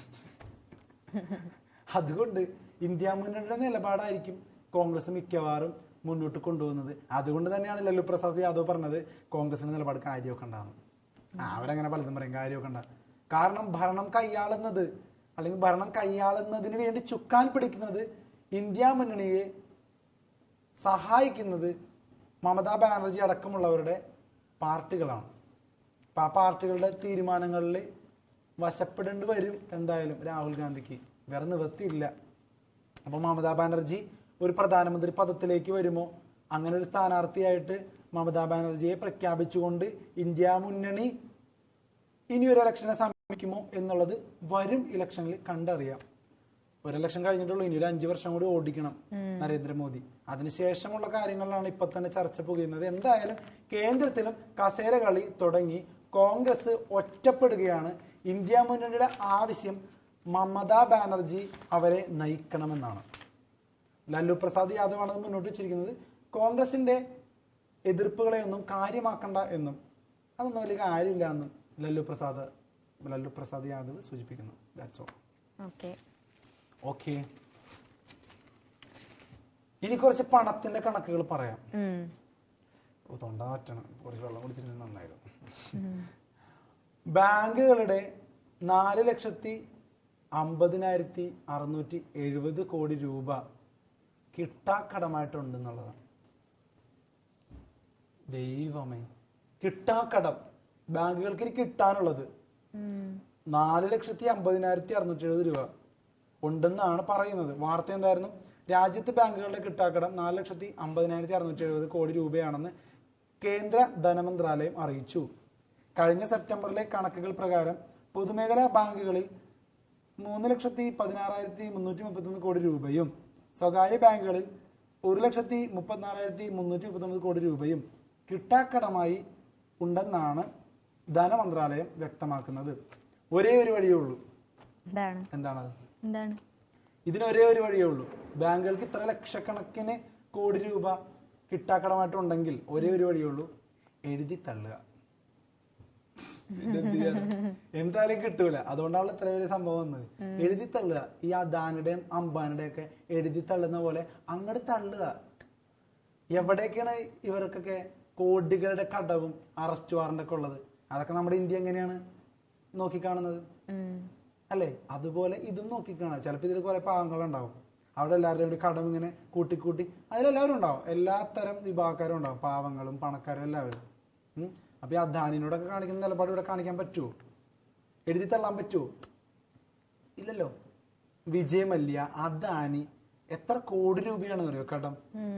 ആ കടങ്ങളൊക്കെ എന്താ ചെയ്യുന്നത്? അതുപോലത്തെ നിലപാട് ഇതിലെടുത്ത് നോക്കൂ. എന്താണ് ഈ നിലപാട് പറയുന്നവര്? അതുപോലെ എഴുതി തള്ളിയ കേസുകളും ഉണ്ട്. എഴുതി തള്ളിയോണ്ട് ഇല്ലെന്നല്ല, അതുകൊണ്ട് ഞാൻ ചുമ്മാ ബിൽഡപ്പ് ചെയ്ത് പറഞ്ഞു. 2018-19 11.45 ലക്ഷം കോടി രൂപ കിട്ടാക്കടകമായി എഴുതി തള്ളിയിട്ടുണ്ട്. 15 ലക്ഷം കോടി രൂപയോ? ഏറ്റവും കൂടുതൽ വായ്പ എഴുതി തള്ളിയത് SBI ആണ്. 2015-16 15,955 കോടി രൂപയാണ് SBI എഴുതി തള്ളിയത്. അതിനനുസരിച്ച് എന്ത് ചാർജ് മറ്റേ ചാർജ് എന്നൊക്കെ പറഞ്ഞ് പിടിക്കണമുണ്ട്. അതെ, എന്ത് മെയിൻ്റെനൻസ് ചാർജാ? അയ്യോ, ഇടക്കിടക്ക് പൈസ വേണം SBI. SBIനെ കുറിച്ച് ഞാൻ കൂടുതലൊന്നും പറയുന്നില്ല. ഞാൻ എന്റെ അമ്മയ്ക്ക് അക്കൗണ്ട് ഉണ്ട്, എനിക്കുണ്ട്. ആണോ? പക്ഷെ ഫെഡറൽ ബാങ്ക് താരതമ്യേന കുഴപ്പമില്ല. പക്ഷെ ഈ അടുത്തായിട്ട് ഫെഡറൽ ബാങ്കിന് ഇത്തിരി ഈ പിടുത്തം കൂടിയിട്ടുണ്ടെന്നൊരു സംശയമുണ്ട്. പക്ഷെ സൗത്ത് ഇന്ത്യൻ ബാങ്ക് കുഴപ്പമില്ല, കാരണം ചെക്ക് കിട്ടിയായിരുന്നു. അല്ല, അത് വേറെ, പേഴ്സണൽ. ഇതൊന്നും നിങ്ങൾ കണ്ട് നിങ്ങൾ സൗത്ത് ഇന്ത്യൻ ബാങ്കിലോട്ടൊന്നും പോവല്ലേ, അവിടെയും കൊള്ളയാണെന്നാണ് തോന്നുന്നത് കൊണ്ടാടക്കാനായിട്ട്. ഇത് വേറെ. ഓക്കെ. അപ്പൊ അടുത്ത കാര്യത്തിലൂടെ നമ്മൾ പോയാൽ, മുല്ലപ്പെരിയാർ വിഷയത്തിൽ പിണറായിയും സ്റ്റാലിനും ചർച്ച ഇന്ന് വൈക്കത്ത് നടത്തും. അതെ, രണ്ട് കമ്മ്യൂണിസ്റ്റ് അനുഭാവികളുടെ ചർച്ച എവിടെയാണ്? വൈക്കത്ത്. അയ്യോ, കോട്ടയത്ത്. കോട്ടയത്താണോ വൈക്കം? ആണെന്നാണ് തോന്നുന്നത്. അല്ലെ? കോട്ടയത്താണ്. ഇത് കൊല്ലം ഞാൻ അതുകൊണ്ട് അറിയാത്തത് കൊണ്ട് അങ്ങനെ പറഞ്ഞു പോകുന്നതാണ്. വൈക്കം മുഹമ്മദ് ബഷീർ ജനിച്ച വൈക്കത്ത് ഇന്ന് രണ്ട് പ്രമുഖ കമ്മ്യൂണിസ്റ്റ് നേതാക്കളുടെ ചർച്ച. ആരൊക്കെയാണ് ആ പ്രമുഖ കമ്മ്യൂണിസ്റ്റ് നേതാക്കൾ എന്ന് പറഞ്ഞാൽ, തമിഴ്നാട് അടക്കി വാഴുന്ന DMK-യുടെ സ്റ്റാലിനും കേരളം അടക്കി വാഴുന്ന പിണറായി വിജയനും തമ്മിലുള്ള കൂടിക്കാഴ്ചയും ചർച്ചയുമാണ് ഇന്ന് വൈക്കത്ത് നടക്കുന്നത്. അങ്ങനെ വൈക്കം ഒരു സുപ്രധാന വേദിയായി മാറുകയാണ്. പ്രധാനപ്പെട്ട വിഷയം മുല്ലപ്പെരിയാർ. അതെ, അതിനെ കുറിച്ച് നോക്കുകയാണെങ്കിൽ, മുല്ലപ്പെരിയാർ പ്രശ്നം മുഖ്യമന്ത്രി പിണറായി വിജയനുമായി ചർച്ച ചെയ്യാൻ തമിഴ്നാട് മുഖ്യമന്ത്രി MK സ്റ്റാലിൻ തീരുമാനിച്ചതായി തമിഴ്നാട് ജലവിഭവ മന്ത്രി S ദുരൈമുഖൻ പറഞ്ഞു. പ്രതിപക്ഷ നേതാവ് എടപ്പാടി K പളനിസ്വാമി നിയമസഭയിൽ അവതരിപ്പിച്ച ശ്രദ്ധ ക്ഷണിക്കൽ പ്രമേയത്തിനുള്ള മറുപടിയിലാണ് മന്ത്രിയുടെ വിശദീകരണം. അതെ, അവിടെ കുറച്ച് ടോക്സ് നടക്കുന്നുണ്ട്. കേരളം ഈ മെയിൻ്റെനൻസ് വർക്ക് സമ്മതിക്കുന്നില്ല എന്നുള്ള രീതിയിൽ. അപ്പൊ അതും കൂടി പറയാൻ വേണ്ടിയിട്ടാണ് ഈ കൂടിക്കാഴ്ച. കാരണം അവര് സ്പീഡാക്കുന്നുണ്ടോ കാര്യങ്ങൾ? അവർക്ക് എന്തെങ്കിലും മുല്ലപ്പെരിയാർ പ്രശ്നം വന്നു കഴിഞ്ഞാൽ അവരിങ്ങനെ ഓടി വന്ന് ചർച്ച ചെയ്ത് അതിനെ ഡീൽ ചെയ്ത് പോവുക. നമുക്ക് എന്തെങ്കിലും നമ്മൾ ഈ ക്യാമ്പയിന് സർക്കാരിന്റെ ഭാഗത്ത് നിന്ന് എന്ത് സഹായമാണെന്ന് തമ്പുരാൻ അറിയാം. ക്യാമ്പയിൻ നടത്തി ഇപ്പോ എന്താണ് റസൽ റോയോ അങ്ങനെ കുറെ പേരുണ്ട്. അവരൊക്കെ ക്യാമ്പയിൻ നടത്തി ഭയങ്കര പ്രശ്നമായി. വല്ല മഴയും വെള്ളക്കെട്ടൊക്കെ വരുമ്പോഴാണ് സർക്കാരിന്റെ ഭാഗത്ത് നിന്ന് എന്തെങ്കിലുമൊക്കെ ഉണ്ടാകുന്നത്. ഇതങ്ങനെയല്ല. തമിഴ്നാടിന്റെ അടുത്ത് ഒരുപാട് ഗ്രാമങ്ങളിലൊക്കെ പ്രശ്നങ്ങൾ വന്നപ്പോ തന്നെ ഉടനടി സ്റ്റാലിൻ വരെയാണ് ചർച്ചയ്ക്ക്. അതാണ് അവിടുത്തെ വികാരം. മനസ്സിലാവുന്നുണ്ടോ? നമ്മുടെ ഇവിടുത്തെ വികാരം എന്താ?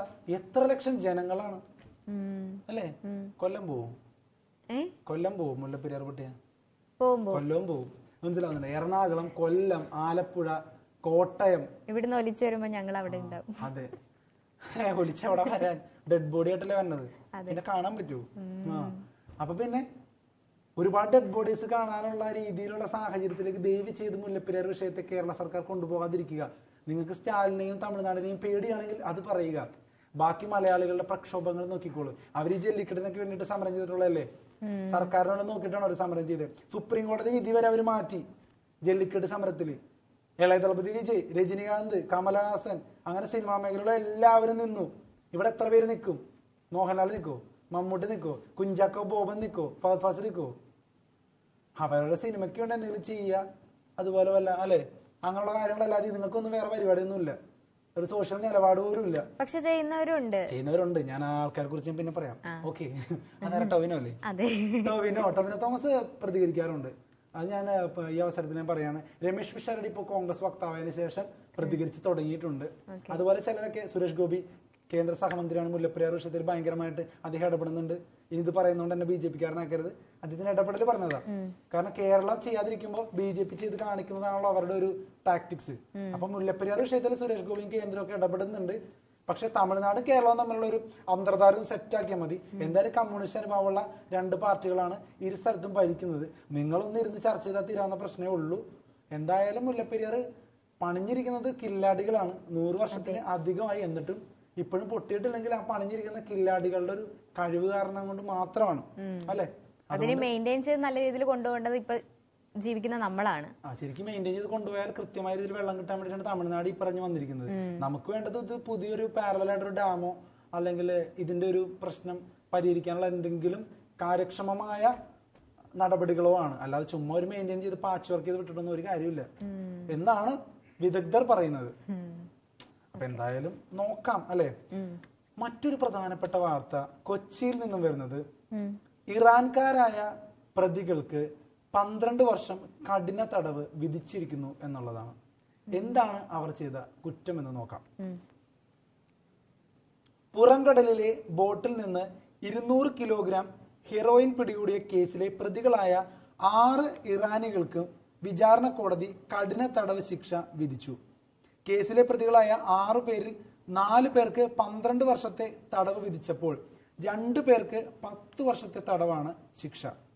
അബ്ദുൾ നാസർ, അബ്ദുൾ ഗനി, അബ്ദുൾ മാലിക് ഔസാർ, റാഷിദ് ബാഗ്ഫർ എന്നിവർക്കാണ് 12 വർഷം കഠിന തടവും 1,75,000 രൂപ പിഴയും വിധിച്ചിരിക്കുന്നത്. എറണാകുളത്തെ additional sessions judge VPM Suresh ബാബുവാണ് ശിക്ഷ വിധിച്ചത്. 2022 സെപ്റ്റംബർ 6-നായിരുന്നു നാവികസേനയും നാർക്കോട്ടിക് കൺട്രോൾ ബ്യൂറോയും ചേർന്ന് കൊച്ചി പുറം കടലിൽ നിന്ന് ഹെറോയിൻ പിടികൂടിയത്. അഫ്ഗാനിസ്ഥാനിൽ നിന്ന് പാകിസ്ഥാൻ വഴി ശ്രീലങ്കയിലേക്ക് കടത്താനായിരുന്നു പ്ലാൻ. തൊണ്ടിമുതലിന് 1200 മുതൽ 1300 കോടി രൂപ വരെ വില വരും. പ്രോസിക്യൂഷന് വേണ്ടി NCB special prosecutor J. Sunil ഹാജരായി. അപ്പോൾ 1300 രൂപയുടെ ഹെറോയിൻ കള്ളക്കടത്താണ് പിടിച്ചത്. അതിൽ പിടിക്കപ്പെട്ട ഇറാൻകാർക്ക് 12 വർഷത്തെ ശിക്ഷയാണ് സെഷൻസ് കോടതി വിധിച്ചിരിക്കുന്നത്. പിടിക്കപ്പെട്ടാൽ തീർന്നു. അതെ, അതുകൊണ്ട് സൂക്ഷിക്കുക കള്ളക്കടത്ത് ചെയ്യുന്നവരെ. ഞാൻ കള്ളക്കടത്ത് ചെയ്യുന്നവരെ പ്രോത്സാഹിപ്പിക്കുന്നു. നിങ്ങൾ കള്ളക്കടത്ത് ചെയ്യാതിരിക്കുക, അത്രേ ഉള്ളൂ. നമ്മൾ നേരത്തെ ബാങ്കുകളുടെ കടത്തിനെ കുറിച്ച് പറഞ്ഞു. കടമെന്ന് കേൾക്കുമ്പോൾ ആദ്യം ഓർമ്മ വരുന്ന പേരെന്താ? എന്താ സൂര്യ കടമെന്ന് കേൾക്കുമ്പോൾ ആദ്യം ഓർമ്മ വരുന്ന പേര്? കുടുംബ പേര് പറയരുത്, വേറെ എന്തെങ്കിലും പറയണം. പറയൂ. എനിക്ക് ഓർമ്മ വരുന്നത് കേരളം എന്നാണ്. കടം എന്ന് കേട്ടാൽ കേരളം എന്ന് പറയും. കാരണം കേരളം കുറച്ച് പൈസക്ക് വേണ്ടി കേഴാൻ തുടങ്ങിയിട്ട് കുറച്ച് നാളുകളായി. വയനാട് ഉരുൾപൊട്ടലിന്റെ കാര്യത്തിലായാലും കണ്ടിന്യൂസ് ആയിട്ട് നമ്മുടെ സംസ്ഥാനത്ത് സംഭവിക്കുന്ന ദുരിതങ്ങളുടെ കാര്യത്തിലായാലും സംസ്ഥാന സർക്കാരിന്റെ കയ്യിൽ ഫണ്ടില്ല, കേന്ദ്രം സഹായിക്കൂ എന്നുള്ള രീതിയിൽ ഒരുപാട് കട അഭ്യർത്ഥനകൾ. അത് കടമാണോ? അത് നമുക്ക് കിട്ടേണ്ട ഒരു കാര്യല്ലേ? അല്ല, ഞാൻ അഭ്യർത്ഥനകൾ നടത്തുന്നുണ്ട് എന്നാ പറയുന്നത്. അത് ശരിയാണോ? അതിനെ കുറിച്ചൊരു പോയിന്റ് പറഞ്ഞു. എനിക്ക് തോന്നിയത് കടമായിട്ട് പറ്റത്തില്ല. ഇത് എന്തെങ്കിലും ഒരു പ്രശ്നം ഉണ്ടായ കേരളവും ഇന്ത്യയിലുള്ള ഒരു സംസ്ഥാനമാണ്. സ്വാഭാവികമായിട്ട് അവിടെ എന്തെങ്കിലും നടക്കുമ്പോൾ കേന്ദ്രത്തിലുള്ളവർ കേന്ദ്രത്തിന്റെ ഉത്തരവാദിത്തമാണ്. അപ്പൊ അതുപോലെ കടം എന്ന് കേൾക്കുമ്പോഴും പണം എന്ന് കേൾക്കുമ്പോഴും ധനസഹായം എന്ന് കേൾക്കുമ്പോൾ കേരളത്തെ ഓർമ്മ വരികയാണ്. കാരണം കേരളം അത്രത്തോളം കേന്ദ്രത്തോടക്കം കേടുന്നുണ്ട്. ഇപ്പോ 13,922 കോടി വേണമെന്നാണ് ധനകമ്മീഷനോട് കേരളം ആവശ്യപ്പെട്ടിരിക്കുന്നത്. അതും ദുരിതാശ്വാസ നിധിയിലേക്ക്. പ്രകൃതി ദുരന്തങ്ങളുടെ ആഘാതം വലിയ തോതിൽ ബാധിക്കുന്ന സാഹചര്യത്തിൽ സംസ്ഥാന ദുരിതാശ്വാസ നിധിയിലേക്ക് പ്രത്യേക ഗ്രാന്റായി 13,922 കോടി രൂപ അനുവദിക്കണമെന്ന് ധനകമ്മീഷനോട് കേരളം ഇതുപോലെ കേണപേക്ഷിച്ചിട്ടും കേന്ദ്ര സർക്കാർ മൗനം പാലിക്കുകയാണ്. അല്ലെങ്കിൽ കേരളത്തെ തന്നെ കുറ്റപ്പെടുത്തിക്കൊണ്ട് നിലപാടുകൾ പറയുകയാണ്. വയനാട് ഉരുൾപൊട്ടൽ പോലുള്ള പ്രകൃതി ദുരന്തങ്ങൾ ഉണ്ടായിട്ട് പോലും കേരളത്തിനെ സഹായിക്കാത്ത ആളുകളാണ്. ഇപ്പൊ വീണ്ടും കേരളം അവരോട് കേണപേക്ഷിച്ചിരിക്കുകയാണ്. അതെ, ഇനി എന്തെങ്കിലും ഒരു പ്രശ്നം പറ്റി കഴിഞ്ഞാൽ നമുക്ക് ഉപയോഗിക്കാനായിട്ട് പണം വേണം. അത് മുന്നേ സുരുക്കൂട്ടി വെക്കാൻ വേണ്ടിയിട്ടാണ്, അതായത് ദുരിതാശ്വാസ നിധിയിലേക്ക് എടുത്തു വെക്കാൻ വേണ്ടിയിട്ടാണ് ഈ ഒരു അഭ്യർത്ഥന നടത്തിയിരിക്കുന്നത്. അപ്പോൾ ഇപ്പൊ മഴക്കാലമല്ല എങ്കിലും അപ്രതീക്ഷിതമായിട്ടുള്ള മഴയൊക്കെ പെയ്തുകൊണ്ടിരിക്കുക. നമുക്ക് പറയാൻ പറ്റില്ല എന്താ സംഭവിക്കാൻ നോക്കാം. അപ്പോ സംസ്ഥാന ദുരിതാശ്വാസ നിധിയിലേക്കുള്ള കേന്ദ്ര വിഹിതം 100% ഉയർത്തണം. സംസ്ഥാനം നേരിടുന്ന തീരശോഷണം, മണ്ണിടിച്ചിൽ, അതിതീവ്ര മഴ ഉൾപ്പെടെയുള്ള കാര്യങ്ങൾ ഇക്കാര്യത്തിൽ പരിഗണിക്കണം എന്നുമാണ് മുഖ്യമന്ത്രി അടക്കമുള്ള സംഘം പറഞ്ഞിരിക്കുന്നത്. മുഖ്യമന്ത്രി, മന്ത്രിമാരും ധനകമ്മീഷൻ ചെയർമാനും അംഗങ്ങളുമായി കൂടിക്കാഴ്ച നടത്തി കേരളത്തിന്റെ നിവേദനം കൈമാറിയിട്ടുണ്ട്. അപ്പൊ കേരളം റിപ്പോർട്ട് കൊടുത്തില്ല, അങ്ങനെ ഇങ്ങനെയാണെന്നൊക്കെ പറഞ്ഞ് ഉരുൾപൊട്ടലിന്റെ ധനസഹായത്തെ ഒന്ന് തള്ളുന്നുണ്ട് കേന്ദ്രം. അപ്പോൾ ആ ഒരു സാഹചര്യത്തിലാണ് മുഖ്യമന്ത്രി, മന്ത്രിമാരും കൂടി നേരിട്ട് 13,000 സംതിങ് കോടിക്ക് വേണ്ടിയിട്ട് ഒരു ധനസഹായത്തിന് വേണ്ടിയിട്ട് ഇപ്പോൾ നിവേദനം കൊടുത്തിരിക്കുന്നത്. എന്തായാലും കേരളത്തിന് അനുകൂലമായിട്ടുള്ള ഒരു കാര്യം ഉണ്ടാവട്ടെ. ഇനി ഇങ്ങനെയൊക്കെ കേൾക്കുമ്പോൾ ചിലർ പറയും അതും മുക്കാനാണ് പിണറായി വിജയന്, ഇങ്ങനെയുള്ള ദുരിതാശ്വാസ നിധിയിൽ കൈയിട്ട് വരുന്നതാണ് ഈ സർക്കാർ എന്നൊക്കെ ചിലർ പറയുന്നുണ്ട്. പക്ഷെ നമുക്ക് അതിന്റെ യാഥാർത്ഥ്യം അറിയില്ല. ഇതൊക്കെ കൃത്യമായ ഓഡിറ്റിംഗ് ഒക്കെ ഉള്ള സംഭവങ്ങളാണ്. അല്ലാതെ ചുമ്മാ ഈ പറയുന്ന പോലെ എന്തെങ്കിലും ഒരു തട്ടിപ്പ്, കള്ളപ്പണം പിടിക്കുന്ന പോലെ ഒന്നും ഇതൊന്നും എടുത്തുകൊണ്ട് പോകാൻ പറ്റില്ല. പക്ഷെ അതിന്റെ ഇടയിൽ തന്നെ ദുരിതാശ്വാസ നിധിയിൽ നിന്ന് എന്താണ് കറക്റ്റ് കണക്കുകൾ പുറത്തു വന്നില്ല എന്ന് പറഞ്ഞിട്ടൊരു ന്യൂസ് ഉണ്ടായിരുന്നല്ലോ. അതെ. അപ്പോൾ പിണറായി വിജയനെതിരെ ദുരിതാശ്വാസ നിധിയുമായി ബന്ധപ്പെട്ട് ഒരുപാട് ടോക്കുകൾ എയറിലുണ്ട്. അപ്പോൾ ഇതൊന്നും വലിയ സാധൂകരിക്കുന്നതായിട്ടുള്ള തെളിവുകളുള്ള ടോക്കുകളല്ല എന്നുള്ളതാണ്. അല്ലെങ്കിൽ തെളിവുകൾ ഉണ്ടായിരുന്നു ഉറപ്പായിട്ടും അതിനുള്ള നിയമ നടപടികളൊക്കെ ഉണ്ടായാനെ. ഇതൊരു ടോക്കുകളായിട്ട് നിലനിൽക്കുന്നതുകൊണ്ടാണ് ഇപ്പോഴും ഇങ്ങനെയുള്ള കാര്യങ്ങൾ കറ തീർത്ത് മുന്നോട്ട് പോകുന്നത്. അതുകൊണ്ട് ദുരിതാശ്വാസ നിധിയിൽ ആരും കൈയിട്ട് വാരിട്ടില്ല എന്ന് തന്നെ പ്രത്യാശിക്കാം. ഇനി അങ്ങനെ ഉണ്ടെങ്കിൽ പുറത്തു വരട്ടെ. കേന്ദ്രം പറയുന്നത് കേരളം കൃത്യമായ രീതിയിൽ ഇൻഫർമേഷൻ തരുന്നില്ല, റിപ്പോർട്ട് സമർപ്പിക്കുന്നില്ല എന്നൊക്കെയാണ്. അപ്പൊ ഇപ്പൊ കേന്ദ്രം പറയുന്നതിന് വിപരീതമായിട്ട് സംസ്ഥാന സർക്കാർ കൃത്യമായ രീതിയിൽ റിപ്പോർട്ടും നിവേദനമൊക്കെ കൊടുത്തിട്ടുണ്ട്. അതിനി കേന്ദ്രം നിലപാടെടുക്കും എന്നുള്ളത് വരും ദിവസങ്ങളിൽ കാണാം, കണ്ടറിയാം. അല്ലേ? തീർച്ചയായും. ഏറ്റവും പ്രധാനപ്പെട്ട വാർത്ത അടയാളപ്പെടുത്തി ഇത് ദീപികയെ ചെറിയൊക്കെ ഘടിപ്പിച്ച് പ്രസിഡന്റ് ഒരു സെക്കൻഡ് വെച്ച. അപ്പോൾ മാതൃഭൂമിയിൽ കോൺഗ്രസിന്റെ ഒരു പ്രധാനപ്പെട്ട വാർത്തയുണ്ട്, ചാണ്ടി ഉമ്മന്റെ ഒരു പ്രധാനപ്പെട്ട വാർത്തയുണ്ട്. അപ്പോൾ നമുക്ക് ചാണ്ടി ഉമ്മന്റെ ഒക്കെ വാർത്തകളോട് കോൺഗ്രസ് ആകെ മൊത്തത്തിൽ ആകെ സംഘർഷഭരിതമായിരിക്കുകയാണ്. കേരള കോൺഗ്രസ് അല്ല, കേരള കോൺഗ്രസ് വേറൊരു സംഘടനയാണ്. കേരളത്തിലെ കോൺഗ്രസ് പാർട്ടിയിൽ കസേര കളി, അതേ ചൊല്ലിയുള്ള കളി രൂക്ഷമാവുകയാണ്. നേതൃമാറ്റത്തിൽ നിഴൽ യുദ്ധം എന്ന തലക്കെട്ടോടുകൂടിയാണ് മാതൃഭൂമി ആ വാർത്തയെ റിപ്പോർട്ട് ചെയ്യുന്നത്. ഹൈക്കമാൻഡ് ഇക്കാര്യത്തിൽ തീരുമാനമൊന്നും പറഞ്ഞിട്ടില്ല, അവരുടെ തീരുമാനം നീളുകയാണ്. നേതൃമാറ്റത്തെ ചൊല്ലി കോൺഗ്രസിൽ നിഴൽ യുദ്ധം. ഉപതെരഞ്ഞെടുപ്പ് പ്രവർത്തനത്തിൽ നിന്ന് അകറ്റി നിർത്തിയെന്ന പരാതി പരസ്യപ്പെടുത്തി ചാണ്ടിയുമ്മൻ MLA ആണ് വിവാദത്തിന് തിരികൊളുത്തിയിരിക്കുന്നത്. ചാണ്ടിയുമ്മൻ പറയുന്നത് ഇപ്പോഴുള്ള കോൺഗ്രസിന്റെ പോക്ക് ചാണ്ടിയുമ്മൻ പറയുന്നത് ഇപ്പോഴുള്ള കോൺഗ്രസിന്റെ പോക്ക് ഏകപക്ഷീയമാണ് എന്നുള്ളതാണ്. ഉപതെരഞ്ഞെടുപ്പ് സമയത്ത് അദ്ദേഹത്തിന് വേണ്ട ചുമതലകൾ പോലും കൊടുത്തില്ല എന്നും ചാണ്ടിയുമ്മനെ മാറ്റി നിർത്തിയെന്നുമാണ് ചാണ്ടിയുമ്മൻ പ്രത്യക്ഷത്തിൽ പറയുന്നത്. അദ്ദേഹം ഇനി ഭയക്കുന്നില്ല, നമ്മുടെ ഉമ്മൻചാണ്ടി സാറിന്റെ മകനാണ്. കോൺഗ്രസിന് ഇത്രത്തോളം മുന്നോട്ടെത്തിച്ച ഉമ്മൻചാണ്ടി സാറിന്റെ മുഖം നമുക്ക് മറക്കാൻ പറ്റില്ല. കോൺഗ്രസിന്റെ മുഖമുദ്രയായിരുന്നു ഉമ്മൻചാണ്ടി സാറ്. ആ ഉമ്മൻചാണ്ടി സാറിന്റെ കുടുംബത്തിൽ നിന്ന് വന്ന ഒരു ധീരനായ വിദ്യാഭ്യാസമുള്ള ഒരു ചെറുപ്പക്കാരൻ ചാണ്ടി ഉമ്മനെ കോൺഗ്രസ് തന്നെ ഒതുക്കാൻ നോക്കുന്നു എന്നൊക്കെ പറയുന്നത് കോൺഗ്രസിന് തന്നെ ഏറ്റവും വലിയ മാനക്കേടാണ്. അത് എത്രയും പെട്ടെന്ന് പരിഹരിക്കേണ്ട ഒരു കാര്യമാണ്. ചാണ്ടിയുമ്മനെ നിങ്ങൾ എന്തിനാണ് പേടിക്കുന്നത്? ചാണ്ടിയുമ്മൻ ഭാവിയിലെ മന്ത്രിയാവും എന്നാണോ പേടി? അല്ലെങ്കിൽ മുഖ്യമന്ത്രി പദത്തിലേക്ക് വരെ നിസ്സാര പ്രായം കൊണ്ട് എത്തുമെന്നാണോ പേടി? അല്ലെങ്കിൽ കോൺഗ്രസിൽ മറ്റു യൂത്തായിട്ടുള്ള ആളുകളുടെ സമ്മർദ്ദമുണ്ടോ? എന്താണ് അതിന്റെ യാഥാർത്ഥ്യം? ചാണ്ടിയുമ്മൻ തുറന്നടിക്കുന്ന ഒരാളാണ്. അതുകൊണ്ട് തന്നെ തുറന്നടിച്ച് തന്നെ ചാണ്ടിയുമ്മൻ പറഞ്ഞിരിക്കുകയാണ്, വിവേചനമുണ്ട്, പാർട്ടിയുടെ നിലപാടുകൾ ഏകപക്ഷീയമാണ്, ചുമതലകൾ ഏൽപ്പിക്കുന്നില്ല, ഉപതെരഞ്ഞെടുപ്പിൽ പോലും തഴഞ്ഞു, യോഗത്തിൽ നിന്ന് ഇറക്കി വിട്ടു എന്ന് ഗുരുതരമായ ആരോപണങ്ങളാണ് ചാണ്ടിയുമ്മൻ ഉന്നയിക്കുന്നത്? ഏകദേശം നിസാര ആരോപണങ്ങളും പ്രശ്നങ്ങളും കാരണം ആ സരിൻ ഒക്കെ കമ്മ്യൂണിസ്റ്റിലോട് ചാടിയിട്ടുണ്ട്.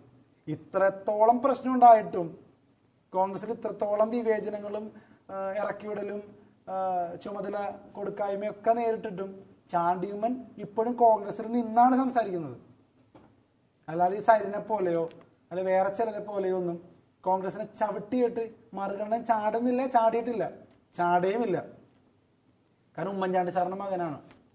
ആ കോൺഗ്രസ് പാരമ്പര്യത്തിൽ നിന്ന് മാറാൻ ഇനി കോൺഗ്രസ് പാർട്ടി എത്രത്തോളം അടച്ച് ആക്ഷേപിച്ച് താഴ്ത്തി കെട്ടിയിട്ടാലും അതിൽ നിന്ന് മാറാൻ ചാണ്ടിയുമ്മന് സാധിക്കുമോ? ഇല്ല. അപ്പൊ ചാണ്ടിയുമ്മൻ പറയുന്നത് കോൺഗ്രസ് സംസ്ഥാന നേതൃത്വത്തിന്റെ ഏകപക്ഷീയമായ പോക്ക് ശരിയല്ലെന്നും ഇങ്ങനെ ആയാൽ എന്തായിത്തീരുമെന്ന പേടി പാർട്ടി പ്രവർത്തകർക്കുണ്ടെന്നുമാണ്.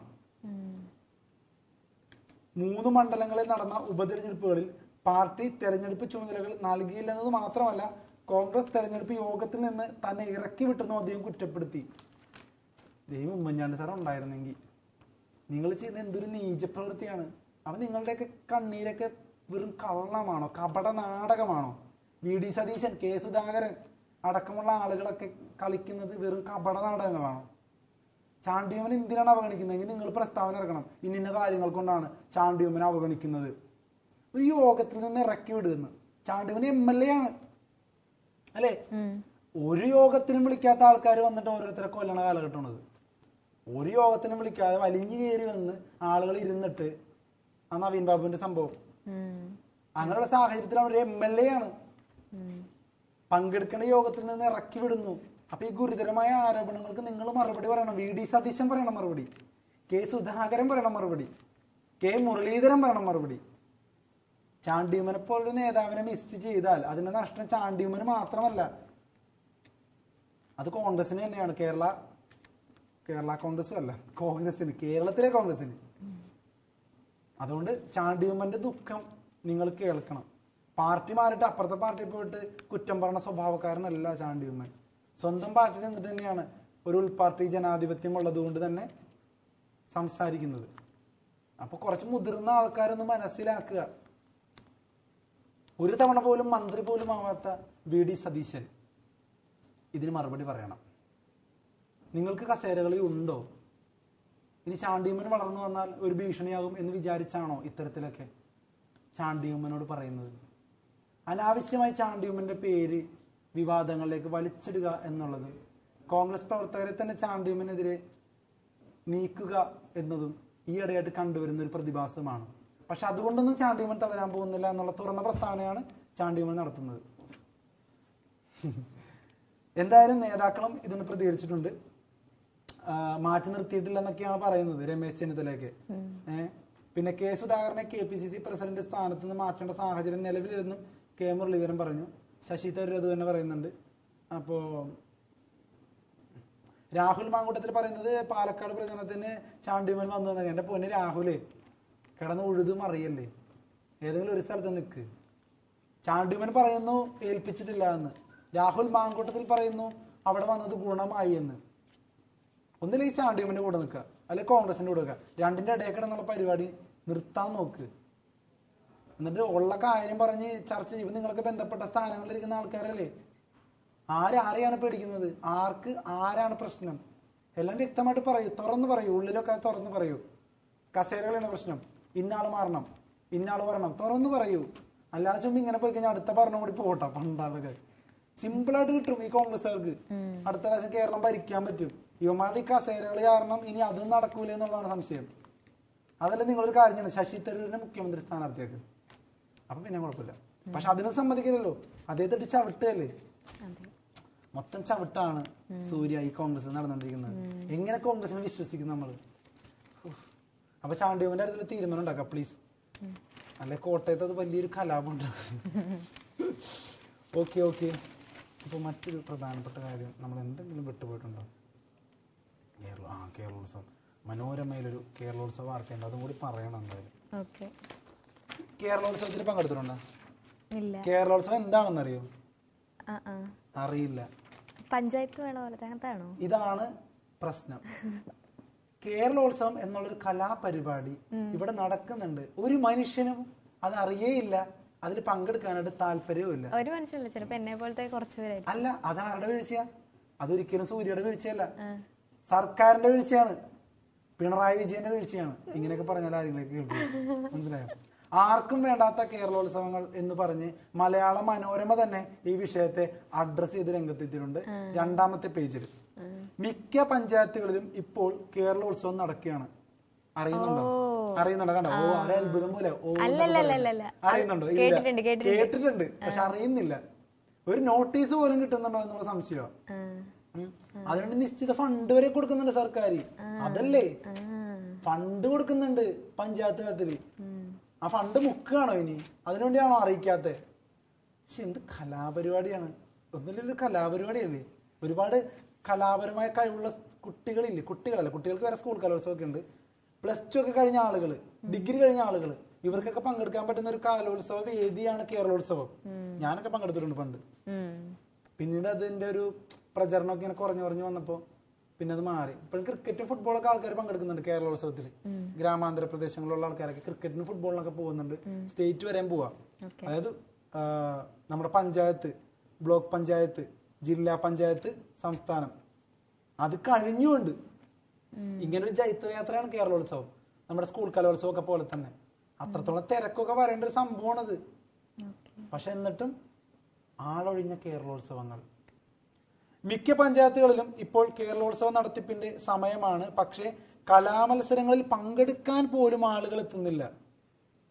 ചടങ്ങ് മാത്രമായി മാറുന്ന കലാകായിക മത്സരങ്ങൾ, കാണികൾ തീരെയില്ല. പഞ്ചായത്തുകളിലെ കേരളോത്സവം പങ്കാളിത്തം കുറഞ്ഞ് ആർക്കും വേണ്ടാത്ത അവസ്ഥയിൽ. തദ്ദേശ ഭരണ സ്ഥാപനങ്ങൾക്ക് സാമ്പത്തിക നഷ്ടം ഉണ്ടാക്കുന്ന കേരളോത്സവം ജനകീയമാകുന്നില്ലെന്ന ആക്ഷേപം ഉയരുകയാണ്. മിക്ക പഞ്ചായത്തുകളിലും ഇപ്പോൾ കേരളോത്സവം നടത്തിപ്പിന്റെ സമയമാണ്. പക്ഷേ കലാമത്സരങ്ങളിൽ പോലും പങ്കെടുക്കാൻ ആളുകൾ എത്തുന്നില്ല. പഞ്ചായത്തുകൾക്ക് 1.5 ലക്ഷം രൂപയും, നഗരസഭകൾക്ക് 2 ലക്ഷം രൂപയും, ബ്ലോക്ക് പഞ്ചായത്തിന് 1.5 ലക്ഷം രൂപയും, ജില്ലാ പഞ്ചായത്തിന് 4 ലക്ഷം രൂപയും വിനിയോഗിക്കുന്നുണ്ടോ? ഒന്നാമത് രാഷ്ട്രീയത്തോടൊക്കെ താല്പര്യമില്ലാത്ത ഒരു തലമുറയാണ് വളർന്നു വരുന്നത്. അപ്പൊ അവരെ കൂടുതൽ ഈ പഞ്ചായത്തുകളോ അങ്ങനെയുള്ള കാര്യങ്ങളൊക്കെ ഉപയോഗിച്ച് നിർബന്ധിത അടിസ്ഥാനത്തിൽ, കൊറിയയിലൊക്കെ നിർബന്ധിതമായിട്ട് നമുക്ക് ആർമി തന്നെ നയിക്കണം. അതിപ്പോ BTS ആയാലും നിർബന്ധിത രാഷ്ട്രീയ സേവനം അവിടെ നയിക്കണം. ഇവിടെ അങ്ങനെ ഒന്നും നിർബന്ധിക്കുന്നില്ല. യുവാക്കളൊക്കെ മണ്ടന്മാരായിക്കൊണ്ടിരിക്കുക. ലഹരി ഉപയോഗിച്ചും മറ്റു പല കാര്യങ്ങളിൽ ഏർപ്പെട്ടും, ഡ്രഗ്സ്, സെക്സ്, അത് ഇതൊക്കെയാണ് ഇവരുടെ തലയിൽ മൊത്തം. ഒരു കരിയറിനെ കുറിച്ചോ ബാക്കിയുള്ള കാര്യങ്ങളെ കുറിച്ചോ ഒന്നും യുവതലമുറ ഡിസ്കസ് ചെയ്യുന്നില്ല. രാഷ്ട്രീയത്തെ കുറിച്ച് അവർക്ക് അറിയില്ല, പൊളിറ്റിക്സ് അവർക്ക് അറിയില്ല. ഇനി അവരുടെ ജീവിതത്തെ ബാധിക്കുന്നത് വരെ അവരത് മൈൻഡ് ചെയ്യില്ല. അവര് ഇങ്ങനെ പോകുന്നതിന് പോലും കാരണം അവരെ ഭരിക്കുന്നവരാണ്, പൊളിറ്റിക്സ് ആണെന്നുള്ള ഒരു സത്യം മനസ്സിലാക്കാത്ത മണ്ടത്തികളുള്ള ഒരു കാലഘട്ടമാണിത്. അപ്പൊ ആ കാലഘട്ടത്തിൽ നിർബന്ധിതമായി തന്നെ ഇവരെയൊക്കെ ഇത് പരിശീലിപ്പിക്കണം, കൊണ്ടുവരണം. ഈ ആർമിയിലൊക്കെ നിർബന്ധമായിട്ട് അമേരിക്കയും കൊറിയയൊക്കെ കൊണ്ടുവന്ന ഒരു രാജ്യസ്നേഹം വളർത്തുന്നത് പോലെ. അല്ലെങ്കിൽ ഒരു പ്രൊഡക്ടിവിറ്റി ഇല്ലാത്ത മടിയന്മാരായ യുവജനങ്ങളുടെ രാജ്യമായി ഇന്ത്യ മാറും. അവരവസ്ഥയിലേക്ക് കൊണ്ടുപോകണോ? വേണ്ട. അപ്പൊ ഒരവസ്ഥയിലേക്ക് കൊണ്ടുപോകരുതെന്നാണ് സൂര്യയും പറയുന്നത്. എന്നെ കേട്ടില്ലെങ്കിൽ പോട്ടെ, സൂര്യയെങ്കിലും ഒന്ന് കേൾക്കുക. അതൊരു പെൺകുട്ടിയാണ്. അല്ല, നിങ്ങൾ അങ്ങനെ പെൺകുട്ടികളുടെ സ്വാതന്ത്ര്യത്തെ ഇങ്ങനെ പൊക്കി പിടിക്കുന്ന ആൾക്കാരാണല്ലോ, അതുകൊണ്ടാണ് ഞാൻ പറയുന്നത്. അല്ല, അങ്ങനെ പറഞ്ഞാലേ രണ്ടാൾ കേൾക്കുള്ളൂ. ഇപ്പൊ നിങ്ങളൊരു പോസ്റ്റ് ഇട്ടാലും ഞങ്ങളൊരു പോസ്റ്റ് ഇട്ടാലും വ്യത്യാസമുണ്ട്. ഒരു പെൺകുട്ടി ഒരു പോസ്റ്റ് ഇട്ടാലും ഒരു ആൺകുട്ടി ഒരു പോസ്റ്റ് ഇട്ടാലും വ്യത്യാസമുണ്ട്. നിങ്ങളിപ്പോ പറയണം I am sad, I am alone എന്ന് പറഞ്ഞൊരു പോസ്റ്റ് ഇടുന്ന വിചാരിക്കും. നിങ്ങൾക്ക് വരുന്ന കമന്റുകളും അതേ സ്റ്റാറ്റസ് ഞാനടങ്ങുന്ന ആൺവർഗമോ ഇട്ടാൽ I am sad, I am alone, ഇറങ്ങി പോടാ, വേറെ വല്ല പണി നോക്കടാന്ന് പറയും. പക്ഷെ നിങ്ങൾക്കോ ഇൻബോക്സിൽ മെസ്സേജുകൾ, മോളെ എന്ത് പറ്റി, എന്തോരം കെയറിംഗ് ആണ് കിട്ടുന്നത് നിങ്ങൾക്ക്, ഇല്ലേ? സത്യമല്ലേ ഞാൻ പറഞ്ഞു? എല്ലാവർക്കും അങ്ങനെയൊന്നുമല്ല. എങ്കിൽ സ്റ്റാറ്റസ് ഇട്ട് നോക്കൂ, ഒരു സർവേ നടത്തി നോക്കൂ. സ്ത്രീകളെല്ലാവരും സ്റ്റാറ്റസ് ഇൻസ്റ്റയിൽ ഒരു ബയോ പോലെ ഇടും, അല്ലെങ്കിൽ സ്റ്റോറി ആയിട്ട് ഇടും, ഐ ആം സാഡ് എലോൺ എന്ന് പറഞ്ഞിടും. മനസ്സിലാവുന്നുണ്ടോ? തിരക്കുകൾ മാറ്റിവെച്ച് ഒരു പുരുഷ സമൂഹത്തെ കാണാം. പക്ഷെ പുരുഷ സമൂഹം ഈ സ്റ്റാറ്റസ് ഇട്ട് കഴിഞ്ഞാൽ സ്ത്രീകള് പോലും തിരിഞ്ഞു സ്വന്തം കൂട്ടുകാരിൽ നിന്ന് പോലും കിട്ടുന്ന മറുപടി എന്താണെന്നറിയോ? പറയാൻ പറ്റില്ല. അതൊക്കെ പോട്ടെ, മനസ്സിലായി. അപ്പൊ നമുക്ക് തിരിച്ച് വാർത്തകളിലേക്ക് വരാം. തിരിച്ചപ്പോ ഒരു പ്രധാനപ്പെട്ട വാർത്ത കൂടി പറഞ്ഞ് നമ്മള് സ്പോർട്സിലേക്ക് പോകുകയാണ്. അപ്പൊ ആ പ്രധാനപ്പെട്ട വാർത്ത എന്താണ് എന്നുള്ളതാണ്. എന്താണ് ആ പ്രധാനപ്പെട്ട വാർത്ത? അത് മാതൃഭൂമിയിൽ തന്നെ ഉണ്ട് ആ പ്രധാനപ്പെട്ട വാർത്ത. 14ാമത്തെ പേജ്. 14ാമത്തെ പേജ് ഇല്ലേ? ആ ബെസ്റ്റ് ഈശ്വര. 14ാമത്തെ പേജ് അവിടെ ദൈവം വിശക്കുന്നുണ്ടല്ലോ അതിന്റെ ഇടയിൽ. ഒരു നിർണായകമായ ഒരു വാർത്തയാണത്. അതേനാ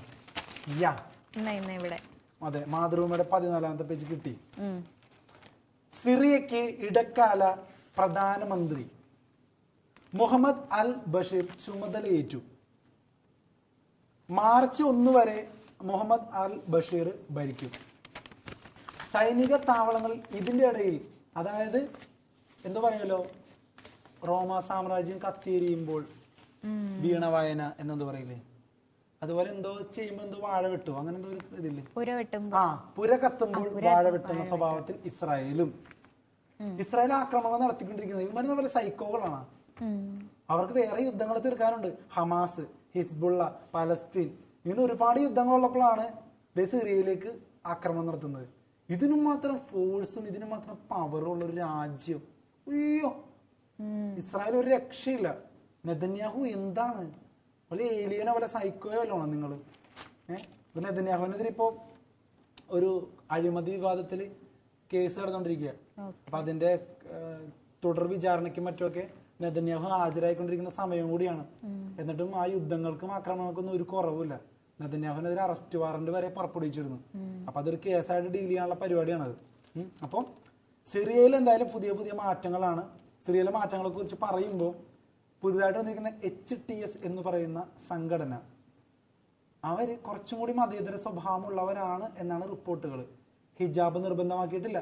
ക്രിസ്ത്യൻസിനടക്കമുള്ള ബാക്കി ഇതര മതക്കാർക്ക് സൗകര്യത്തോടുകൂടി സന്തോഷത്തോടുകൂടി സുഗമമായിട്ട് സിറിയയിൽ ജീവിക്കാമെന്നുള്ള വാക്കാണ് ഈ HTS കൊടുക്കുന്നത്. അതുകൊണ്ട് ചില തീവ്ര ഇസ്ലാമിസ്റ്റ് കൺട്രീസിനെ പോലെയല്ല സിറിയയുടെ സ്വഭാവം ഇപ്പോൾ വരുന്നത്. കുറച്ചും കൂടി മോഡേൺ ആയിട്ടുള്ള ഒരു നവയുഗ രീതിയിലുള്ള ഒരു ഇസ്ലാം രാഷ്ട്രമായിട്ട് സിറിയ മാറുകയാണ്.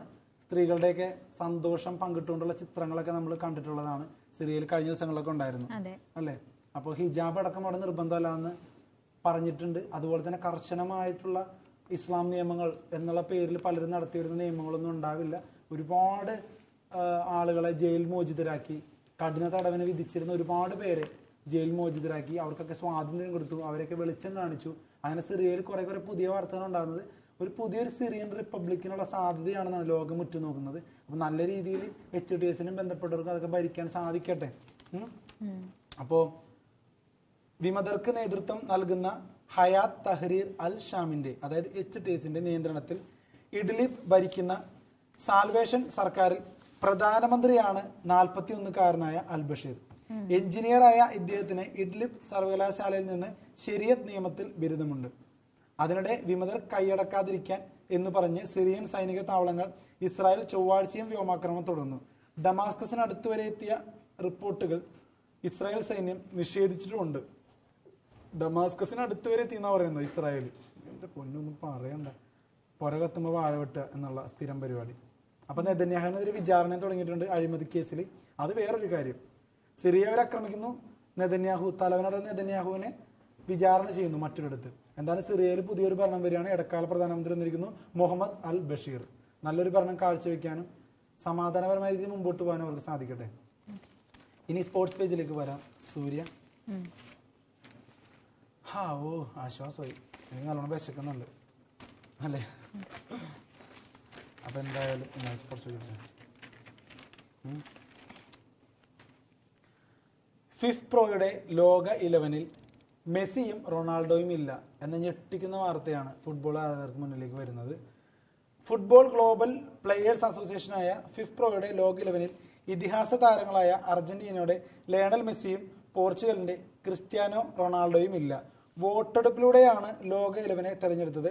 17 വർഷത്തിനിടെ ഇത് ആദ്യമായാണ് മെസ്സി ഇല്ലാത്ത, റൊണാൾഡോ ഇല്ലാത്ത ലോക 11 ഫിഫ് പ്രോ പ്രഖ്യാപിക്കുന്നത്. പ്രത്യേകിച്ച് മെസ്സി ഇല്ലാത്ത ലോക 11, റൊണാൾഡോ ഇല്ലാത്ത ലോക 11 പ്രഖ്യാപിച്ചിരുന്നു അവർ കഴിഞ്ഞ വർഷങ്ങളിൽ.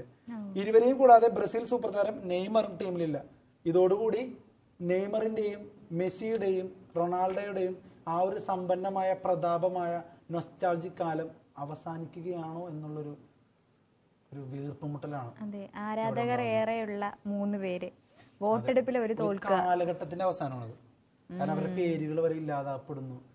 വേൾഡ് 11 അവരുടെ പേരുകൾ ഇല്ല എന്ന് പറയുന്നത് ശരിക്കും ഇതൊരു നമ്മുടെ കുട്ടിക്കാലം അവസാനിച്ചിരിക്കുന്നു എന്നുള്ള സൂചന അല്ല. എന്റെ കുട്ടിക്കാലം കുറച്ചാൾ മുമ്പ് അവസാനിച്ചതാണ്. എന്നാലും അപ്പോൾ അത് ഭയങ്കരമായ ഒരു നൊസ്റ്റാൾജിക് ആൻഡ് പെയിൻഫുൾ ഫീലിംഗ് ആണ്. അപ്പോൾ റൊണാൾഡോയും മെസ്സിയും ഇല്ലാത്ത ഒരു 11 പ്രഖ്യാപിച്ചിരിക്കുകയാണ് ഫിഫ് പ്രോ. എന്തായാലും ആ ഫിഫ് പ്രോ ഇപ്പോൾ ഇട്ടിരിക്കുന്ന 11 കുറിച്ചൊന്ന് നോക്കാം. ഗോൾ കീപ്പർ എഡേഴ്സൺ, ഡിഫൻഡർമാർ Dani Carvajal, Virgil van Dijk, Antonio Rudiger. ഇനി മിഡ്ഫീൽഡർമാർ Jude Bellingham, Kevin de Bruyne, Toni Kroos, Rodri. ഇനി forward Erling Haaland, Kylian Mbappe, wow, Vinicius junior, set, കിഡിലൻ, ഒന്നും പറയാനില്ല. ഇതിലെവിടെ കേട്ടാലാണ് മെസ്സിയെയും റൊണാൾഡോയും എന്ന് ചിന്തിക്കുന്നവരുണ്ടാവും. പക്ഷേ മെസ്സി റൊണാൾഡോയും ഇവരെക്കാൾ മുകളിലാണ് എന്ന് പറയുന്നവരുണ്ടാവും. എന്താണ് നിങ്ങളുടെ അഭിപ്രായം? ഫിഫ് പ്രോ പ്രഖ്യാപിച്ചിരിക്കുന്ന വേൾഡ് 11 മെസ്സിയും റൊണാൾഡോയും ഇല്ല. പകരം പുതിയ പയ്യന്മാരായിട്ടുള്ള വിനീഷ്യസ് ജൂനിയർ, ഹാളണ്ട്, എംബാപ്പെ, അങ്ങനെയൊക്കെയാണോ ഉള്ളത്? സാഹചര്യങ്ങൾ അങ്ങനെയൊക്കെ പോകുമ്പോൾ ആ ഒരു വസന്തകാലം ഇതോടുകൂടി തീരുകയാണോ എന്നുള്ള ചർച്ചകളാണ് പുരോഗമിക്കുന്നത്.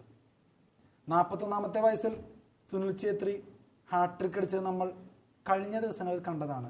അതും കേരള ബ്ലാസ്റ്റേഴ്സിനെതിരെ. അപ്പൊ വയസ്സൊന്നൊരു പ്രശ്നമല്ല. അവരുടെ ആ ഒരു പാഷൻ, ഹാർഡ് വർക്ക് ഒക്കെയാണ് ഏറ്റവും ഇമ്പോർട്ടൻ്റ് എന്നുള്ളതാണ് സുനിൽ ഛേത്രി അടക്കം, റൊണാൾഡോ അടക്കം, മെസ്സി അടക്കം കാണിച്ചിരുന്നത്. അതുകൊണ്ട് ഈ 11 ഒന്ന് പരിഗണിക്കാമായിരുന്നു അല്ലേ? എന്തായാലും കുഴപ്പമില്ല. ഇനി 38-ാമത്തെ വയസ്സിൽ വിരമിക്കൽ പ്രഖ്യാപിച്ചിരിക്കുകയാണ് പോർച്ചുഗൽ ഇതിഹാസം നാനി. പോർച്ചുഗൽ ഇതിഹാസ താരം നാനി കളമൊഴിയുന്നു. English Premier League club Manchester യുണൈറ്റഡിന്റെ താരം 38-ാം വയസ്സിലാണ് വിരമിക്കൽ പ്രഖ്യാപിച്ചിരിക്കുന്നത്. സമൂഹ മാധ്യമങ്ങളിലൂടെയാണ് താരം വിരമിക്കുന്നതായി അറിയിച്ചത്. 20 വർഷത്തിലധികം നീണ്ട കരിയറിൽ പിന്തുണച്ച എല്ലാവർക്കും നന്ദി. മറക്കാനാകാത്ത നിരവധി ഓർമ്മകൾ ഉണ്ടായിരുന്നു. പുതിയ ലക്ഷ്യങ്ങളും സ്വപ്നങ്ങളുമാണ് ഇപ്പോൾ നയിക്കുന്നത്. വിരമിക്കൽ പ്രഖ്യാപിക്കുന്നു എന്നാണ് നാനി പറയുന്നത്. പോർച്ചുഗലിനായി 24 ഗോളുകൾ അദ്ദേഹം അടിച്ചിട്ടുണ്ട്. നമ്മുടെ റൊണാൾഡോയുടെ ഒപ്പം ഭയങ്കരമായിട്ട് സ്കോർ ചെയ്തിരുന്ന വ്യക്തിയാണ്. റൊണാൾഡോയുടെ ഒക്കെ പ്രിയപ്പെട്ട കളിക്കാരനാണ്. റൊണാൾഡോയുടെ കൂടെയുള്ള ഒരു ചിത്രവും കൊടുത്തിട്ടുണ്ട്. അതെ അതെ അതെ, തീർച്ചയായിട്ടും. മാഞ്ചസ്റ്റർ യുണൈറ്റഡിലെ ആ അരങ്ങേറ്റ സീസണിൽ തന്നെ ചാമ്പ്യൻസ് ലീഗ് നേടാൻ നാനിക്ക് കഴിഞ്ഞു. തുടർന്ന് നാനി പ്രീമിയർ ലീഗ് 4 കിരീടങ്ങൾ, 2 ലീഗ് കപ്പുകൾ യുണൈറ്റഡിനായി നേടിയിട്ടുണ്ട്. 2014 നാനി ഓൾഡ് ട്രാൻഫോർഡിന്റെ പടിയിറങ്ങുന്നത്. മാഞ്ചസ്റ്റർ യുണൈറ്റഡിന് പുറമെ Valencia, Lazio, Orlando City, Venezia, Melbourne Victory, Adana, Demirspor എന്നീ ക്ലബ്ബുകൾക്ക് വേണ്ടിയും നാനി ബൂട്ടണിഞ്ഞിട്ടുണ്ട്. സോ നാനി, ടാറ്റ, ബൈ ബൈ. അങ്ങനെ ഇന്ത്യ ഓസ്ട്രേലിയയുടെ ഒരു കാര്യം പറഞ്ഞിട്ട് നമുക്ക് സ്പോർട്സ് അവസാനിപ്പിച്ച് വൈൻഡപ്പ് ചെയ്യാം എന്നാണ് വിചാരിക്കുന്നത്. വൈൻഡപ്പ് ചെയ്യണ്ടേ? അതെ, സമയം അതിക്രമിച്ചിരിക്കുകയാണ് അല്ലേ? അപ്പോൾ നമ്മുടെ ഇന്ത്യയുടെയും അതുപോലെ ഓസ്ട്രേലിയയുടെയും ടെസ്റ്റ് മത്സരം തുടങ്ങാൻ പോവുകയാണ്. അപ്പോൾ അടുത്ത മത്സരത്തിന് വേണ്ടി കച്ചകെട്ടുകയാണ് ഇരു ടീമുകളും.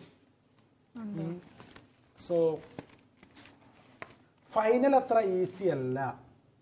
ഏത് ഫൈനൽ? ഓസ്ട്രേലിയ ആയിട്ടുള്ള ഫൈനൽ അല്ല, ലോക ടെസ്റ്റ് ചാമ്പ്യൻഷിപ്പ് ഫൈനൽ. അതിലേക്ക് ഇന്ത്യക്ക് എത്തണമെങ്കിൽ കടമ്പകൾ ഏറെയാണ്. 1.5 മാസം മുമ്പ് വരെ പോയിന്റ് പട്ടികയിൽ 6ാം സ്ഥാനത്തായിരുന്ന ദക്ഷിണാഫ്രിക്ക ഇപ്പോൾ 1ാം സ്ഥാനത്തായിരിക്കുകയാണ്. ഒന്ന് ആലോചിച്ച് നോക്കൂ. ശ്രീലങ്കയ്ക്കെതിരായ പരമ്പര തൂത്തുവാരിയ സാഹചര്യത്തിലും ഓസ്ട്രേലിയക്കെതിരെ ഇന്ത്യ തോറ്റ സാഹചര്യത്തിലും ഇന്ത്യക്കെതിരെ ഓസ്ട്രേലിയ തോറ്റ സാഹചര്യത്തിലും ഇതെല്ലാം മുതലെടുത്തുകൊണ്ട് സൗത്ത് ആഫ്രിക്ക 1ാം സ്ഥാനത്തെത്തിയിരിക്കുകയാണ്. തൊട്ടു പിന്നാലെ ഓസ്ട്രേലിയയും ഇന്ത്യയും ഉണ്ട്. ഈ ഓസ്ട്രേലിയക്കും ഇന്ത്യക്കും സൗത്ത് ആഫ്രിക്കയ്ക്കും ഇതിൽ ഏതെങ്കിലും 2 ടീമുകൾക്ക് മാത്രമേ ടെസ്റ്റ് ചാമ്പ്യൻഷിപ്പിന്റെ ഫൈനലിൽ കളിക്കാൻ പറ്റുള്ളൂ. അതുകൊണ്ട് കടുത്ത പോരാട്ടമാണ് നടക്കാൻ പോകുന്നത്. ഇനി 10 മത്സരങ്ങൾ മാത്രമാണ് ബാക്കി. ബോർഡർ ഗവാസ്കർ ട്രോഫിയിൽ അവശേഷിക്കുന്ന 3 ടെസ്റ്റുകൾ, പാകിസ്ഥാനെതിരായ ദക്ഷിണാഫ്രിക്കയുടെ 2 മത്സര പരമ്പര, ശ്രീലങ്കയ്ക്കെതിരായ ഓസ്ട്രേലിയയുടെ 2 ടെസ്റ്റുകൾ എന്നിവയാണ് ലോക ടെസ്റ്റ് ചാമ്പ്യൻഷിപ്പ് ഫൈനലിസ്റ്റുകളെ നിശ്ചയിക്കുന്നതിൽ നിർണായകമാവുക. 2025 ജൂണിൽ ലണ്ടനിലാണ് ലോക ടെസ്റ്റ് ചാമ്പ്യൻഷിപ്പ് ഫൈനൽ നടക്കുക. ദക്ഷിണാഫ്രിക്ക അരികെയും ഇന്ത്യ അകലെയുമാണെന്നാണ് റിപ്പോർട്ടുകൾ. ഇനി സാധ്യതകൾ, അടുത്ത 3 മത്സരങ്ങളും ഇന്ത്യ ജയിച്ചാൽ, അതായത് ഓസ്ട്രേലിയക്കെതിരെയുള്ള അടുത്ത 3 മത്സരങ്ങളും ഇന്ത്യ ജയിച്ചാൽ, 4-1 ഇന്ത്യ ജയിച്ചാൽ ടെസ്റ്റ് ചാമ്പ്യൻഷിപ്പ് ഫൈനലിൽ സ്ഥാനം ഉറപ്പാണ്. അതല്ലാതെ 3-1 ഇന്ത്യ ജയിക്കുന്നതെങ്കിൽ 3-ാമത്തെ മത്സരം സമനിലയാവുകയും ചെയ്താൽ മറ്റു മത്സരങ്ങളെ ആശ്രയിക്കാതെ ഇന്ത്യക്ക് ഫൈനൽ ടിക്കറ്റ് എടുക്കാം. ഇനി 3-2 അതായത് 3 കളി ഇന്ത്യ ജയിച്ചു, 2 കളി ഓസ്ട്രേലിയ ജയിച്ചു, അങ്ങനെയാണെങ്കിലോ 2 മത്സരങ്ങൾ ഇന്ത്യയും 1 മത്സരം ഓസ്ട്രേലിയയും ജയിച്ചാൽ ഇന്ത്യയുടെ പരമ്പര നേട്ടത്തിന്റെ മാർജിൻ 3-2. അതിനുശേഷം ശ്രീലങ്കയ്ക്കെതിരെ നടക്കുന്ന 2 ടെസ്റ്റുകളിൽ ഒന്നിൽ ഓസ്ട്രേലിയ തോൽക്കുകയാണെങ്കിൽ സമനിലയാവുകയോ ചെയ്താൽ ഇന്ത്യ ഫൈനൽ. അപ്പൊ 3-2 3-1 4-1 ഇന്ത്യ ലോക ടെസ്റ്റ് ചാമ്പ്യൻഷിപ്പിന്റെ ഫൈനലിലെത്താൻ. 2-2 കട്ടക്കെട്ടൊക്കെ ഓസ്ട്രേലിയയായിട്ടുള്ള പരമ്പര വന്നു കഴിഞ്ഞാൽ ഇനി ബാക്കിയുള്ള മത്സരങ്ങളെ അപേക്ഷിച്ചിരിക്കും ഇന്ത്യയുടെ ഒരു സാധ്യത. വല്ലോ മനസ്സിലാവുന്നുണ്ടോ? എവിടേക്കോ കത്തുന്നുണ്ട്. എന്ത് വന്നാലും ഇന്ത്യ അറിയാലോ, ഓസ്ട്രേലിയ, രോഹിത് ശർമ്മയൊക്കെ പോയി ഫോം ഔട്ടായി. അത് തന്നെ, രോഹിത് ശർമ്മ തിരിച്ചു വരുമെന്നാണ് ആരാധകർ പറയുന്നത്. പക്ഷെ രോഹിത് ശർമ്മ ഫോം ഔട്ടായി, നൈസായിട്ട് ഗംഭീർ ഒഴിവാക്കാൻ നോക്കുന്നുണ്ടെന്നാണ് ഒരു ചർച്ച, ഒരു ഗോസിപ്പ് ചർച്ച. ആ സ്ഥാനത്തേക്ക് സഞ്ജു സാംസൺ വരുമെന്നും ചില ആരാധകർ വ്യാമോഹിക്കുന്നുണ്ട്.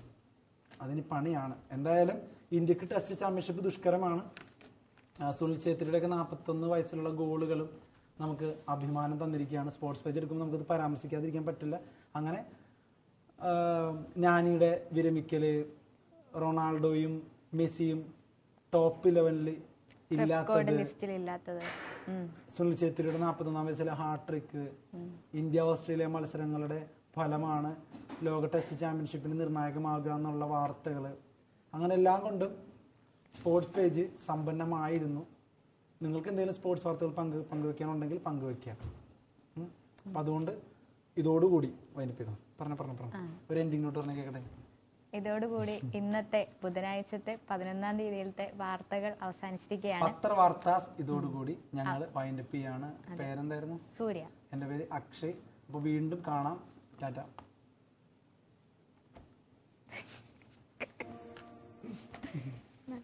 സ്പോർട്സ് ഒക്കെ ട്രിപ്പ് അടിക്കാനല്ലേ.